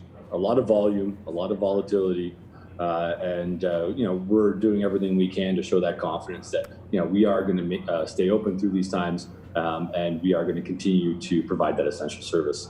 Yeah, it's been just an unprecedented time over the past couple of weeks as far as the volatility, as you mentioned, there goes. Let's start with that. When it comes to increased volatility and obviously a lack of liquidity from an exchange side, maybe talk about some of the challenges that presents and creates that you've been able to successfully handle. Yeah, well, I guess there's challenges and then there's also opportunities, right? So I think there's definitely been a lot of volatility. We are still seeing some solid liquidity provision. So I'd like to start off by thanking everyone out there who's listening to your show, stepping in there, providing liquidity, and keeping markets in line. And you're doing a great job. So my hat's off to you. And I think we thank you for all the efforts there. We've seen some great success during these times of high volatility, actually, in both our inverted market and our dark market. So if you look at Alpha, which is the largest inverted market in Canada, over the last 4 days, it's actually been higher in share than NASDAQ Canada. So that's a big change in the overall market share landscape, market structure landscape. And you're seeing that people are flocking to Alpha in order to jump the queue, find liquidity because of our minimum posting size, which is around 10,000 notional, and get done there quickly. So we're doing 8-9%. Like yesterday was 9% of prop trading being done on for TSX listed names on Alpha. So that's interesting. We're also seeing obviously spreads widen, particularly on some of our less liquid names, and that's creating some additional opportunities for people to provide dark liquidity. So it's challenging, when everything's a penny wide, right? When we see it widening out to 2-3 cents wide, we're seeing a lot more strategies come into play where people are providing liquidity and getting a lot of good fills there. And that's important as it's just sort of helping to supplement the book and give people better experiences when we are seeing spreads widen out. It's also a great opportunity to jump the queue there again in some volatile times and get in front of the large book we're seeing with the TSX. Both Alpha and TSX, we've already had record months. We're 3/4 of the way through the month, we already had a record month. For dark, halfway through the month, we already had a record month. Also record days on March 17th and March 18th. So there's a lot of opportunities there when we're looking at Alpha and TSX dark. While you mentioned dark, let's go back in time a little bit. Back in February, we had the new regulations come into place when it comes to dark trading in Canada. How has that kind of been adapted, in your opinion, as far as this landscape goes? Not much has been adopted with regards to our dark pool. Like your 99.8% price improvement will continue to be probably around 99.8% price improvement. We've seen a big drop off in terms of activity on some of the other marketplaces. We're doing a lot of touch trading. That includes CXD and Match Now. Match Now went from trading around 7% of the market to around 4% of the market, which is a huge delta. And when we look at now the differential between our dark pool around 3.2%, and Match Now is around 4.2. We're very, very close there, and I think we'll continue to surge up to that level. We're also seeing a lot more volume move to the inverteds. So if you can't get it done at the touch in the dark, then look to the inverted space in order to capture that flow. And Alpha got a nice little bump out of that change. It was interesting. We're just sort of digesting all these changes and seeing how they were fully fleshed out. And then we got hit with all this volatility coming into the end of February and early March. And that's further shocked the system and changed where we're seeing flows go. Jeff, in times when we do have increased volatility and obviously increased ranges on the day, is that kind of shift that you're seeing that you mentioned over to dark in the inverse markets, is that a typical occurrence during those times? To tell you the truth, in typical times we've seen in the past, we've seen a lot of flow come back to the TSX. So we're seeing that with TSX and TSXV, our market share is rising as well. I have to say it's interesting and a little bit different this time, where we're seeing that huge uptick in Alpha, where it's gone from being around 6.5% of club to around 9% of club. That's a little bit surprising, but that's been holding true for all of March and early February. And I think that is mostly just a rush for people to get their execution out there and get it done. They want to go to the inverteds first, particularly when they see that size available at Alpha, which differentiates it from some of the other inverted venues in Canada who haven't experienced that same uptick in share. For some people who may be watching, maybe not be terribly familiar with the TSX, maybe over in Europe or to the south, let's talk a little bit about some structural information just to give everyone a basis to kind of work off of. Maybe run through some of the halt rules that the TMX has in place as far as volatility goes. I mean, we saw 2 different days last week where we had halts come into place during the session, and then maybe if there is any difference between the overall exchange versus individual names. Yeah, no, for sure. I think that's important for everyone to be aware of. So some people are a little bit shocked when we tell them we follow actually the U.S. So when I say we, it's IROC, so our regulatory body, follows the NYSE S&P 500 index. If that goes down 7%, we halt for 15 minutes. It's a market-wide halt for 15 minutes. If it goes down to 13%, we halt again for 13 minutes. That has not happened as of yet. We've only hit the first circuit breaker. But even then, that's historical. We've never hit those circuit breakers before. Back in 2008, that circuit breaker level was at 10%. So we would have hit, I think, twice in the 2008 crisis if it was at the 7% that we implemented after the flash crash. But it is historical that we actually have hit these circuit breakers. I think for the large part, they've been effective. They've given people a chance to take a step back, breathe for a second, and then continue with their trading day. We've also had the single stock circuit breakers. We've seen those trigger more often. And then we also have price bands, which will give you a reject if you go outside those price bands. We've been increasing some of our price bands. IROC sets levels, and we've sort of gone in and tightened them within the IROC levels. We've moved those out a little bit for some debentures and prefs, and we're continuing to make sure that we're at the right levels. But it's a volatile market. We want to, sort of balance between protecting our clients and having an efficient market and not having too many of these stoppages. And we're continuing to look at that. Look at the data and see what the right approach is. So across the board, very similar then, obviously, to U.S. markets, even on the individual stock basis. For anybody who was wondering, I know we were having a couple of inquiries about that earlier. As far as individual performers go, maybe talk a little bit about any kind of individual sectors or groups that you've seen doing more volume than we're used to seeing on the way back up or even on the way back down over the past couple of weeks. You know what? It's been across the board. Oil is obviously going nuts. We're seeing the natural resource space boom. Cannabis has been busy as well. The financial sector, it's really hard to pick one sector that has not been seeing some huge increases in volume. We're 2 to 3 times our average daily volume now on a daily basis. So everything seems to be moving. We're seeing volume across the board. And it really depends on a day-by-day basis. So it's really hard for me to narrow in on where we're seeing these moves because it's so widespread. And I would say it's across the market for the most part. We saw the huge move down, obviously, in oil prices, kind of starting to stabilize a little bit. So good to hear. Obviously, oil prices moving back to the upside. Is there anything outside of? I mean, we touched on a lot of points here, Jeff. Obviously, from a structural standpoint, congratulations to you and your team over this incredibly volatile period as far as service goes and connectivity goes. Absolutely flawless throughout. Is there anything you wanted to mention as far as stability and trading goes for anyone listening today? In terms of stability and trading, we're watching these things on a constant basis. We're making sure that we have the right people in place and the right measures in place to match any volatility that we see in the market. We're seeing record days on a messaging basis, day in, day out, and we're very confident that our systems can handle it. We also are seeing, like I said, a ton of opportunity in the marketplace. It's particularly lying in dark and alpha, but we're also seeing some great opportunities in providing liquidity into the open and close. We're seeing more PMEs or price movement extensions into the close. So if you're paying attention there's some great opportunities to be an opportunistic supplier of liquidity as we're seeing some large movements and liquidity events in both the open and close with so much volatility and so much volume in the market. We've seen overall, obviously, increased volatility on the move down in the overall market. Has the MOCs or the market on open orders, has that kind of followed along with those increases, or is this kind of an outside of the normal occurrence? Yeah, I would say there's a lot of volatility now throughout the day. We're seeing the VIX sort of move up and down quite wildly. I think our opens have been relatively orderly, but we're going to see some big moves there as well.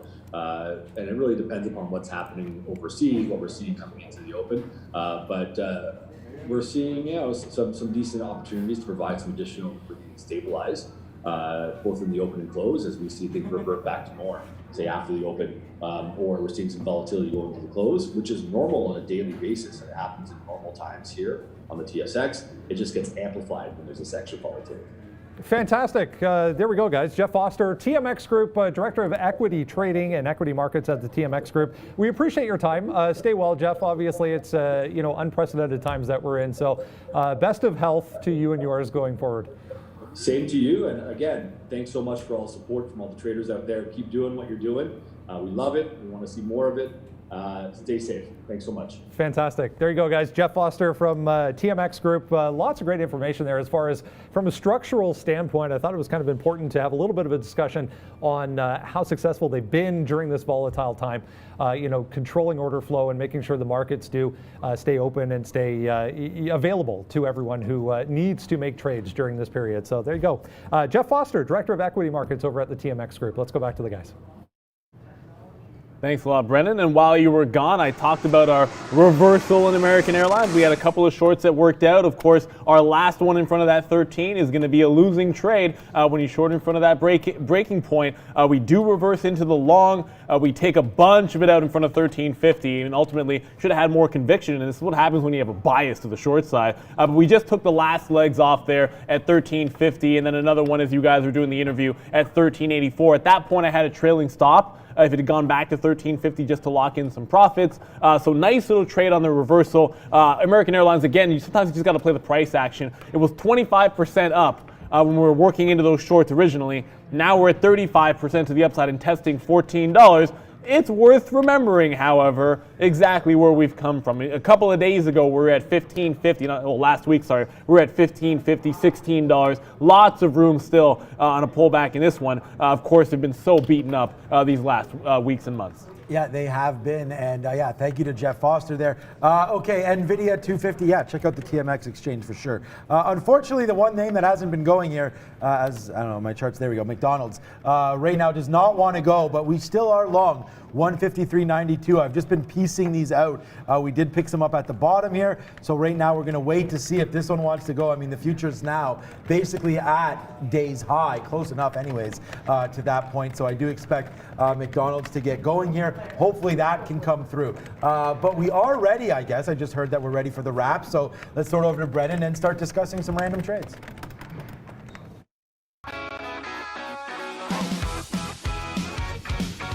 Hey guys, yeah, we're back. Let's get into the wrap here. 20 minutes to go before lunchtime in the Eastern time zone. You can see still big time gains right across the board. 7.5% still for the S&P, the Dow, the NASDAQ, kind of lagging 6.5%. Still a great day though.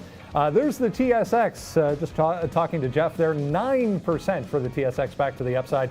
Brazil having a nice day as well, 8.6%. I wanted to point out crude oil down there, 0.26% only to the upside. Some energy names here in Toronto still having really nice days. Let's get into a bit of a review. If you're joining us for the first time, welcome to The Wrap. This is the segment we go back over some of the trades that Neil and Sean took throughout the morning, discuss a little bit about, the whys, the levels that they were looking at and how they executed those trades. The first one I want to talk about, going to come over to Neil first on this occasion, talk about NVAX. We were mentioning NVAX in the pre-market this morning. One name that we had been discussing recently tied to the coronavirus, although today they had some news not related to the coronavirus about their drug NanoFlu, which is a NanoFlu or a flu treatment, just a normal flu treatment. But NVAX, Neil, big move to the upside in the pre-market today. What were you looking at? I mean, the first thing is we like that retracement, a gap retracement play. It's one we've been doing on the show for a little bit, especially in these biopharma names. And because this was not coronavirus related, I actually like the retracement even better. Usually I haven't been taking the breakdown when it takes out the pre-market low. I've always been waiting to work off of some of the levels that are established. But because, like I mentioned, this was sort of a different piece of news here, I was willing to take that 14.75 breakdown. And we got this one right off of the open. I love this trade. I'm always taking profit on the way down when it tests those pre-market lows. And this is why we get some out here for 40 cents. We talked about 14 even. We get some out basically right at that price, 40 cents, 75 cents on those wins. And the last little bit, we throw a break-even stop. Here's where it gets tricky. At this time, lots of things happening in the market. I get that break-even stop. It then fails to get through that opening range high at 15, and I jump back into the short. Now, the problem with this is I then go hands off because I want to throw a trailing stop on the position and work into some other things. Big mistake because I kind of blindly throw a trailing stop when it gets and fails at 14. I get trailed out at 14, 15, and don't look back again. Yeah, you're going to win 30, 40 cents on that trade, but you probably want to at least give it to break even, maybe even to that $15 so you can capture this. $12.60. You get that full flush. I'm not even paying attention by that point. So, at this point, you got to stick with the things that are winning. I know we can trade too many symbols at once when we're doing the show. That's not a good enough excuse for me. Definitely left a lot on the table here. The initial trade, the breakout trade. It's one and done. It's just one of those quick little scalps. But after that, when you get back in, that's a more continuous idea. So a trailing stop, not the best way to execute it there, Brennan. Yeah, I want to stay with this group here. I'll come right back to you, Neil, here with Gilead. We mentioned Gilead as well. Some of the inverse relation that we mentioned a little bit last week, if you joined us on the show, between the vaccine names and the market continuing, obviously big day up on the market. All of these as a whole coming back to the downside today. Gilead still positive on the day. They announced this morning their experimental drug remdesivir receiving orphan drug status from the FDA, which will help fast track it towards a possible treatment for the coronavirus. Yeah, there's Gilead, still up 1%, but what a flush this thing had off the open. You can rewind the tape, and we're talking about just before the open. There were a number of names as we were limit up that were basically being held at particular prices. Gilead at 76 here, and there was a few others. Intel was in a very tight range pre-market. So for me, look, the second it flushed off that level, I was willing to break out for a long if it wants to do it for a nice little scalp trade long through 76. But once it flushed, the first thing I thought about was retracement short, retracement short. I was unable to take this one. My stop long triggered for some reason here at 75.60. So I didn't take the short. I just immediately got out of the long that I didn't want. And once I've missed this flush, I'm sitting there kicking myself. I'm angry. What do? Take a deep breath, go to a higher time frame, and look back at yesterday. Look at the afternoon at 72, how good a level it was. So as this thing is dropping $4, I'm saying, let's wait. If we fail to get through that 72 and bounce off there, I'm all over a long position. Once we bounce shy of that level, we got to 72.50. I start picking up some positions to the long side. Again, you get some out in front of VWAP. You wait for a continuous move, a 50% retracement. That's what I like to do off of those bounces. You're able to grab longs in the 73 range. You're able to get out for about an average of $1 win there. So you do miss the short, but if you go back to that higher time frame, look at where there was strength in the afternoon. All yesterday's session, 3 times, it was based off that 72 area on Gilead. We jump in at that price, sort of an easy win when it comes to risk reward. Bit about some of the social media names in the pre-market, some of the bigger tech names as well. I believe Netflix was one of those. Apple as well, one of those. Shift over to Sean here. Sean, you were in Apple quite frequently. Walk us through those trades, and why was it that Apple was the one you went to? Yeah, I mean, it was Apple longs all day long. And yeah, the reason why, it was pretty simple here. We took some right off the bat here, breaking 236.50. We talked about that. That instantly went $1 in the money. We didn't take it. Then it flushes down. And we were patient this time. We waited. I have Apple up right here. This is Apple right now. We're short Apple right here, 54s. So 20 pennies in, but okay. When it started dropping, we just started defending 234. Maybe I can zoom in just a little bit here, Brendan, on the screen and see if I can make this bigger for you guys. Yeah, it was right down here, 234. We kept defending, and then it looks like we're just scalping this, but realistically, guys, we're taking out here $1, $1.50 every move, and then bang, it rips up to the top side here, 237. So these are 234s, and these are 237. So here's $3, $4 on these moves. Apple by far today, we destroyed this stock. Look what it wound up doing. We do get out of the last little bit right now as it breaks through VWAP, but then look, we switch up our game before we had that little issue with our quotes, and we just started going short. I mean, look, the market and Apple was up huge today, so 242, 242. We were waiting to see if it broke through 243.50. We went short, cash. So that's why when you're going to see the bottom, all the profits that we have taken out of Apple today has been monstrous, and here we go short again on this name, and we're short right now in the money once again, another 30 pennies. So these are just ho-hum trades for me. We do want to get back below 240 here. So right now, Apple to the downside, we're short again. It follows the market, Brendan. We know that has a very strong beta. Apple, the mover, a lot of eyes on this name today, continues to be destroyed. So we'll see what Apple wants to do if the market pulls back. It's just another way of kind of trading the market, to be honest with you. And just a heads up, guys, if you're looking at that chart and see that gap in the middle of it, we did have an outage, a brief outage around 11 o'clock this morning. So there was an execution in that time, obviously on Sean's chart, but that was why there was a gap in that chart. We were talking about Ford a little bit in the pre-market. Ford came out this morning and announced a deal with both 3M and GE to help kind of speed up the manufacturing and production of both respirators and ventilators during this coronavirus outbreak. Neil, you were in GE. First off, tell us why GE and not Ford, and then explain those trades. So at the moment that we're basically, when I got into General Electric, it was about 15 minutes into the session. It was making a bit of a low, and it was just looking at the chart. I was able to sort of see, we had the initial push up, and we came back into a 650 level. It was an even dollar level. There was a lot of buying size in front of it. I saw it test 2 times off of the open, and on the way back up after that, I just said, look, this is a structured trade. I didn't even have a chance to go and look to see what Ford was looking like at the time. Maybe there was even a better setup, but this is what I caught first. We looked at it, we jumped into these shares here in and around 51 all the way up to about 55. We're just working into position, and we got a great pop. Here's where it gets a little hairy. We wanted to make sure that we got some profit. I didn't know that we were going to test initially through that 670, which I wanted to hold half my shares for. So we get out of half the position on the way up, 658, 661, all the way up to 65s or so. And then when it comes back down, we work into it. We get a little bit of a pop again, trying to work some out, but then it flushes at 650.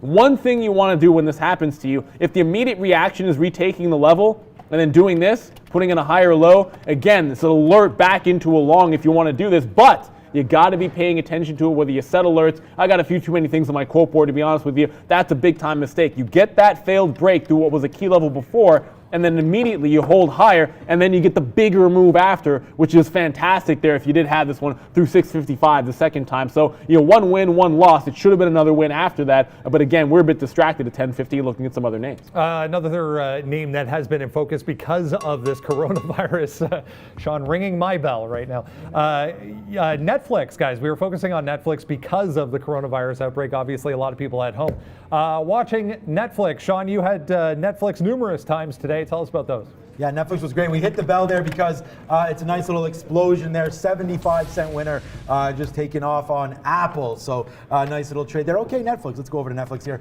Yeah, if it will load. There it is. Okay, Netflix trade today. Again, not a great one. We were hoping for a lot bigger on this name, Brendan. Unfortunately today, Netflix, a lot of people taking money out of that name. Our charts are a little bit off. We talked about that. Let me find out exactly. No, this is right. Netflix still down 0.6%. So a negative name today.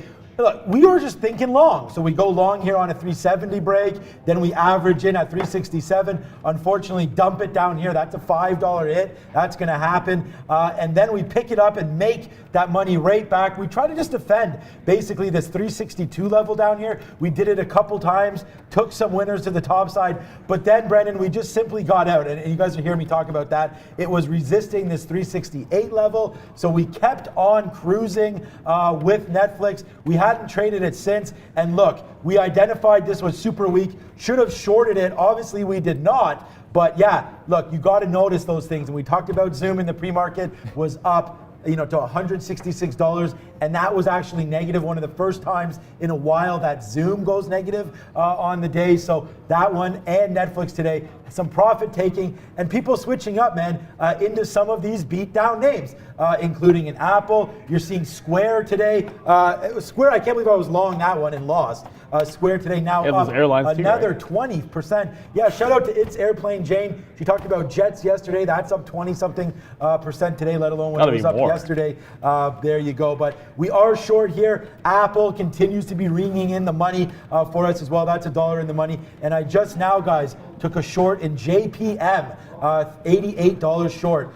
So that's 10 cents in right now. I think the market could roll over here, but who knows? It kind of did. A lot of these stocks, though, they don't want to go down. It just tested 2,400 on the ES. If you're watching, following along the S&P 500 futures, I just want to recap before we go back to you, Brendan. I did mention in the chat here. I did make this Zoom trade. We missed the actual bottom on this at 132, and when it finally made a base here at 140, we're able to jump into position. We've already taken a third out for a $2 winner here. We had 141.30 was our average price. We got out at 143.39 to be able to get a third of it out to lock in profit. If it breaks 145, we'll see if we can work some of that out as well for about $4. An ultimate target. See if it can't make a run to 150. At this point, though, we're only risking about $1 in slippage on the other 2/3 of this, having already taken $2 off. So we now can't lose on this trade unless our stop misses altogether. Good stuff. Let's move on here. We'll shift over to Tesla. Sean, you were talking a little bit about some rotation in the overall market. The past couple of days, we've seen Walmart, we've seen Costco, Zoom as well. You mentioned moving to the upside now today, all coming back a bit, some profit taking possibly. If we rewind the clock back to before this whole mess in the market started, we had a few names that were really just going crazy. Tesla was one of them. Virgin Galactic, another one.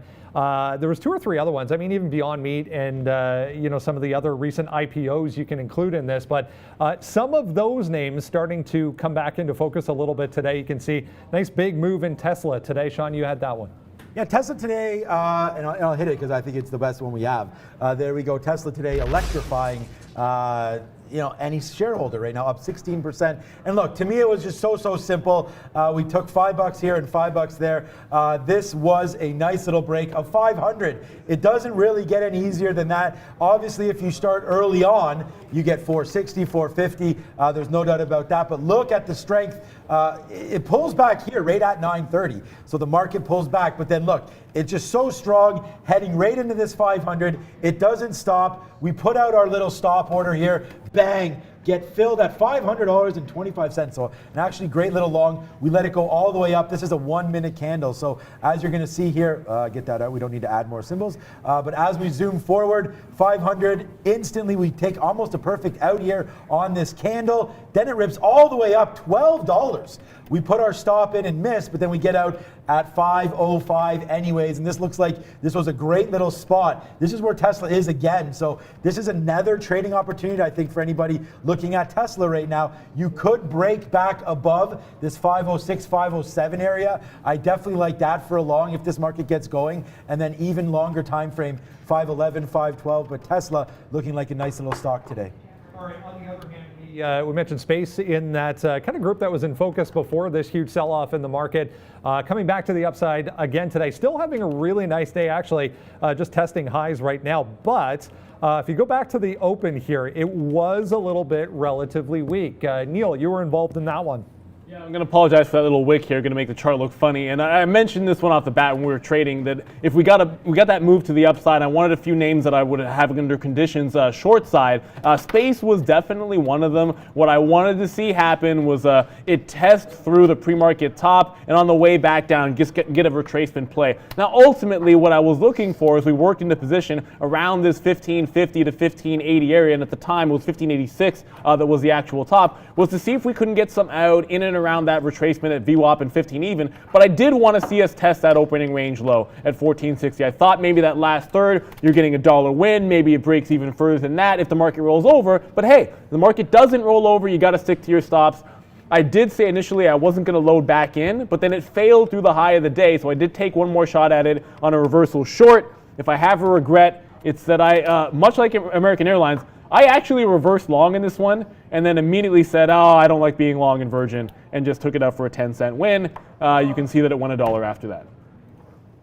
Let's have a look at what's coming up, guys. That's a little bit of a review. Hope you enjoyed that. If you do have anything throughout the show that you want the guys to talk about, throw it in the chat. We'll see if we can do some requested reviews possibly during this segment every single day from 11:40 to 12 o'clock. But we'll allot this time to kind of go back over some of the trades that were taken throughout the show just to clarify anything as far as questions that people may have. There we go. There's a look at some earnings, guys, coming up both aftermarket and before the open tomorrow. At least it's Micron. Sigma Jewelers could be okay. There's the news with Tiffany hovering around there. Yep. Yeah, so those should be good. Paysign. Look, I talked about Square already going crazy. Canadian Solar, that's going to be a name to check out over there on the TSX. We reversed into some longs now. The market now taking out 2,400, it looks like. I was going to say, we're about at those highs on the ES at 2,400. The NQ a few handles shy. 74.65 has been the top. We're about 15 handles away from that. So I just have one long position on, thankfully here. Zoom still at 140.87 is our long price. If we take out that 2,400, some of those upside targets that we just reviewed should be good. Shaughnessy with 3 longs is a good position to be in as we could take the top off here at lunchtime. Yeah, let's wait to see. We're on JPM, MCD, and Apple. So yeah, making me hungry with that. Today, do we have whatever kind of a day it is today, Valeria? Hey guys, first of all, I want to say all of you thank you for all of your support and all of your activity, your questions and comments. Our show is very close to Oh no. Those are Thursday's earnings. Those might have been Thursday's earnings, not tomorrow. First thing you do, you go there and hit the like. Let's chat, let's trade. We are changing and trading the moon and close there. Well, guys, today Is the National Chocolate Covered Raisin Day. Well, I love chocolate and I hate raisin. What What? about you guys? Sorry. Maybe chocolate-covered almonds might be good. Okay, Yeah. chocolate covered almonds, my #1 favorite If you guys want to snack. send anything love to Valeria, chocolate-covered almonds, not raisins. Although you can send me Raisinets, those are delicious. I don't I mean, think anyone sends me chocolate Raisinets. covers anything is fine by me, as far as I'm concerned. I'm sure Brendan doesn't eat any of that because he's the most disciplined eater I know. But do you have a preference between the two? All of them. Chocolate covered espresso beans are very good if you've Yes. never tried them before. That's not bad. Yes. I can get on board with Most that. people Good luck. Roasted Good luck. espresso beans. Guys, join us tomorrow. It'll be another big show, hopefully. The market, we'll see if it's going to get limit up once again tomorrow. We are rocking and rolling now, up 8%. And Yes, yes, sir. all of the longs coming in right now. JP Morgan long at 88.52. We've been cashing those out right here at about 89. We just take our Apple out up there as well. So yeah, everything right now rocking and rolling. Apple up 8%. I thought I was a little silly buying some Apple yesterday, but nice little recovery today. And the banks continue to go. I can't believe JP Morgan is my worst stock today, and it's only up and away. And ticks away from 2,400. Feel pretty good just sitting in this Zoom long. It's still down about 11%, but we are positioned here long 140.87 in front of 140 even. We've already taken profit off, so playing with house money. If we can get a run back to that 150, fantastic. Make sure to hit that like and subscribe as you did see it, and you can always continue to tune in as we're going to be chatting and still trading in the afternoon. We will be here tomorrow through all of this. Market volatility has been fantastic if you're a trader, and I hope you guys are enjoying, but it is time for us to sign off here, and that means for Valeria, our chat maestra, for Brendan Wickens. Maestra, there it is. There she is. And Brendan Wickens, as always, who loves chocolate-covered espresso beans. That sounds delicious to me. Yes, they are. And for myself, Neil Roberts, and Sean Katina. Yep. Good morning, good afternoon, good evening, wherever you are in the world. This is TraderTV.live. We'll see you tomorrow. Elbows. There you go.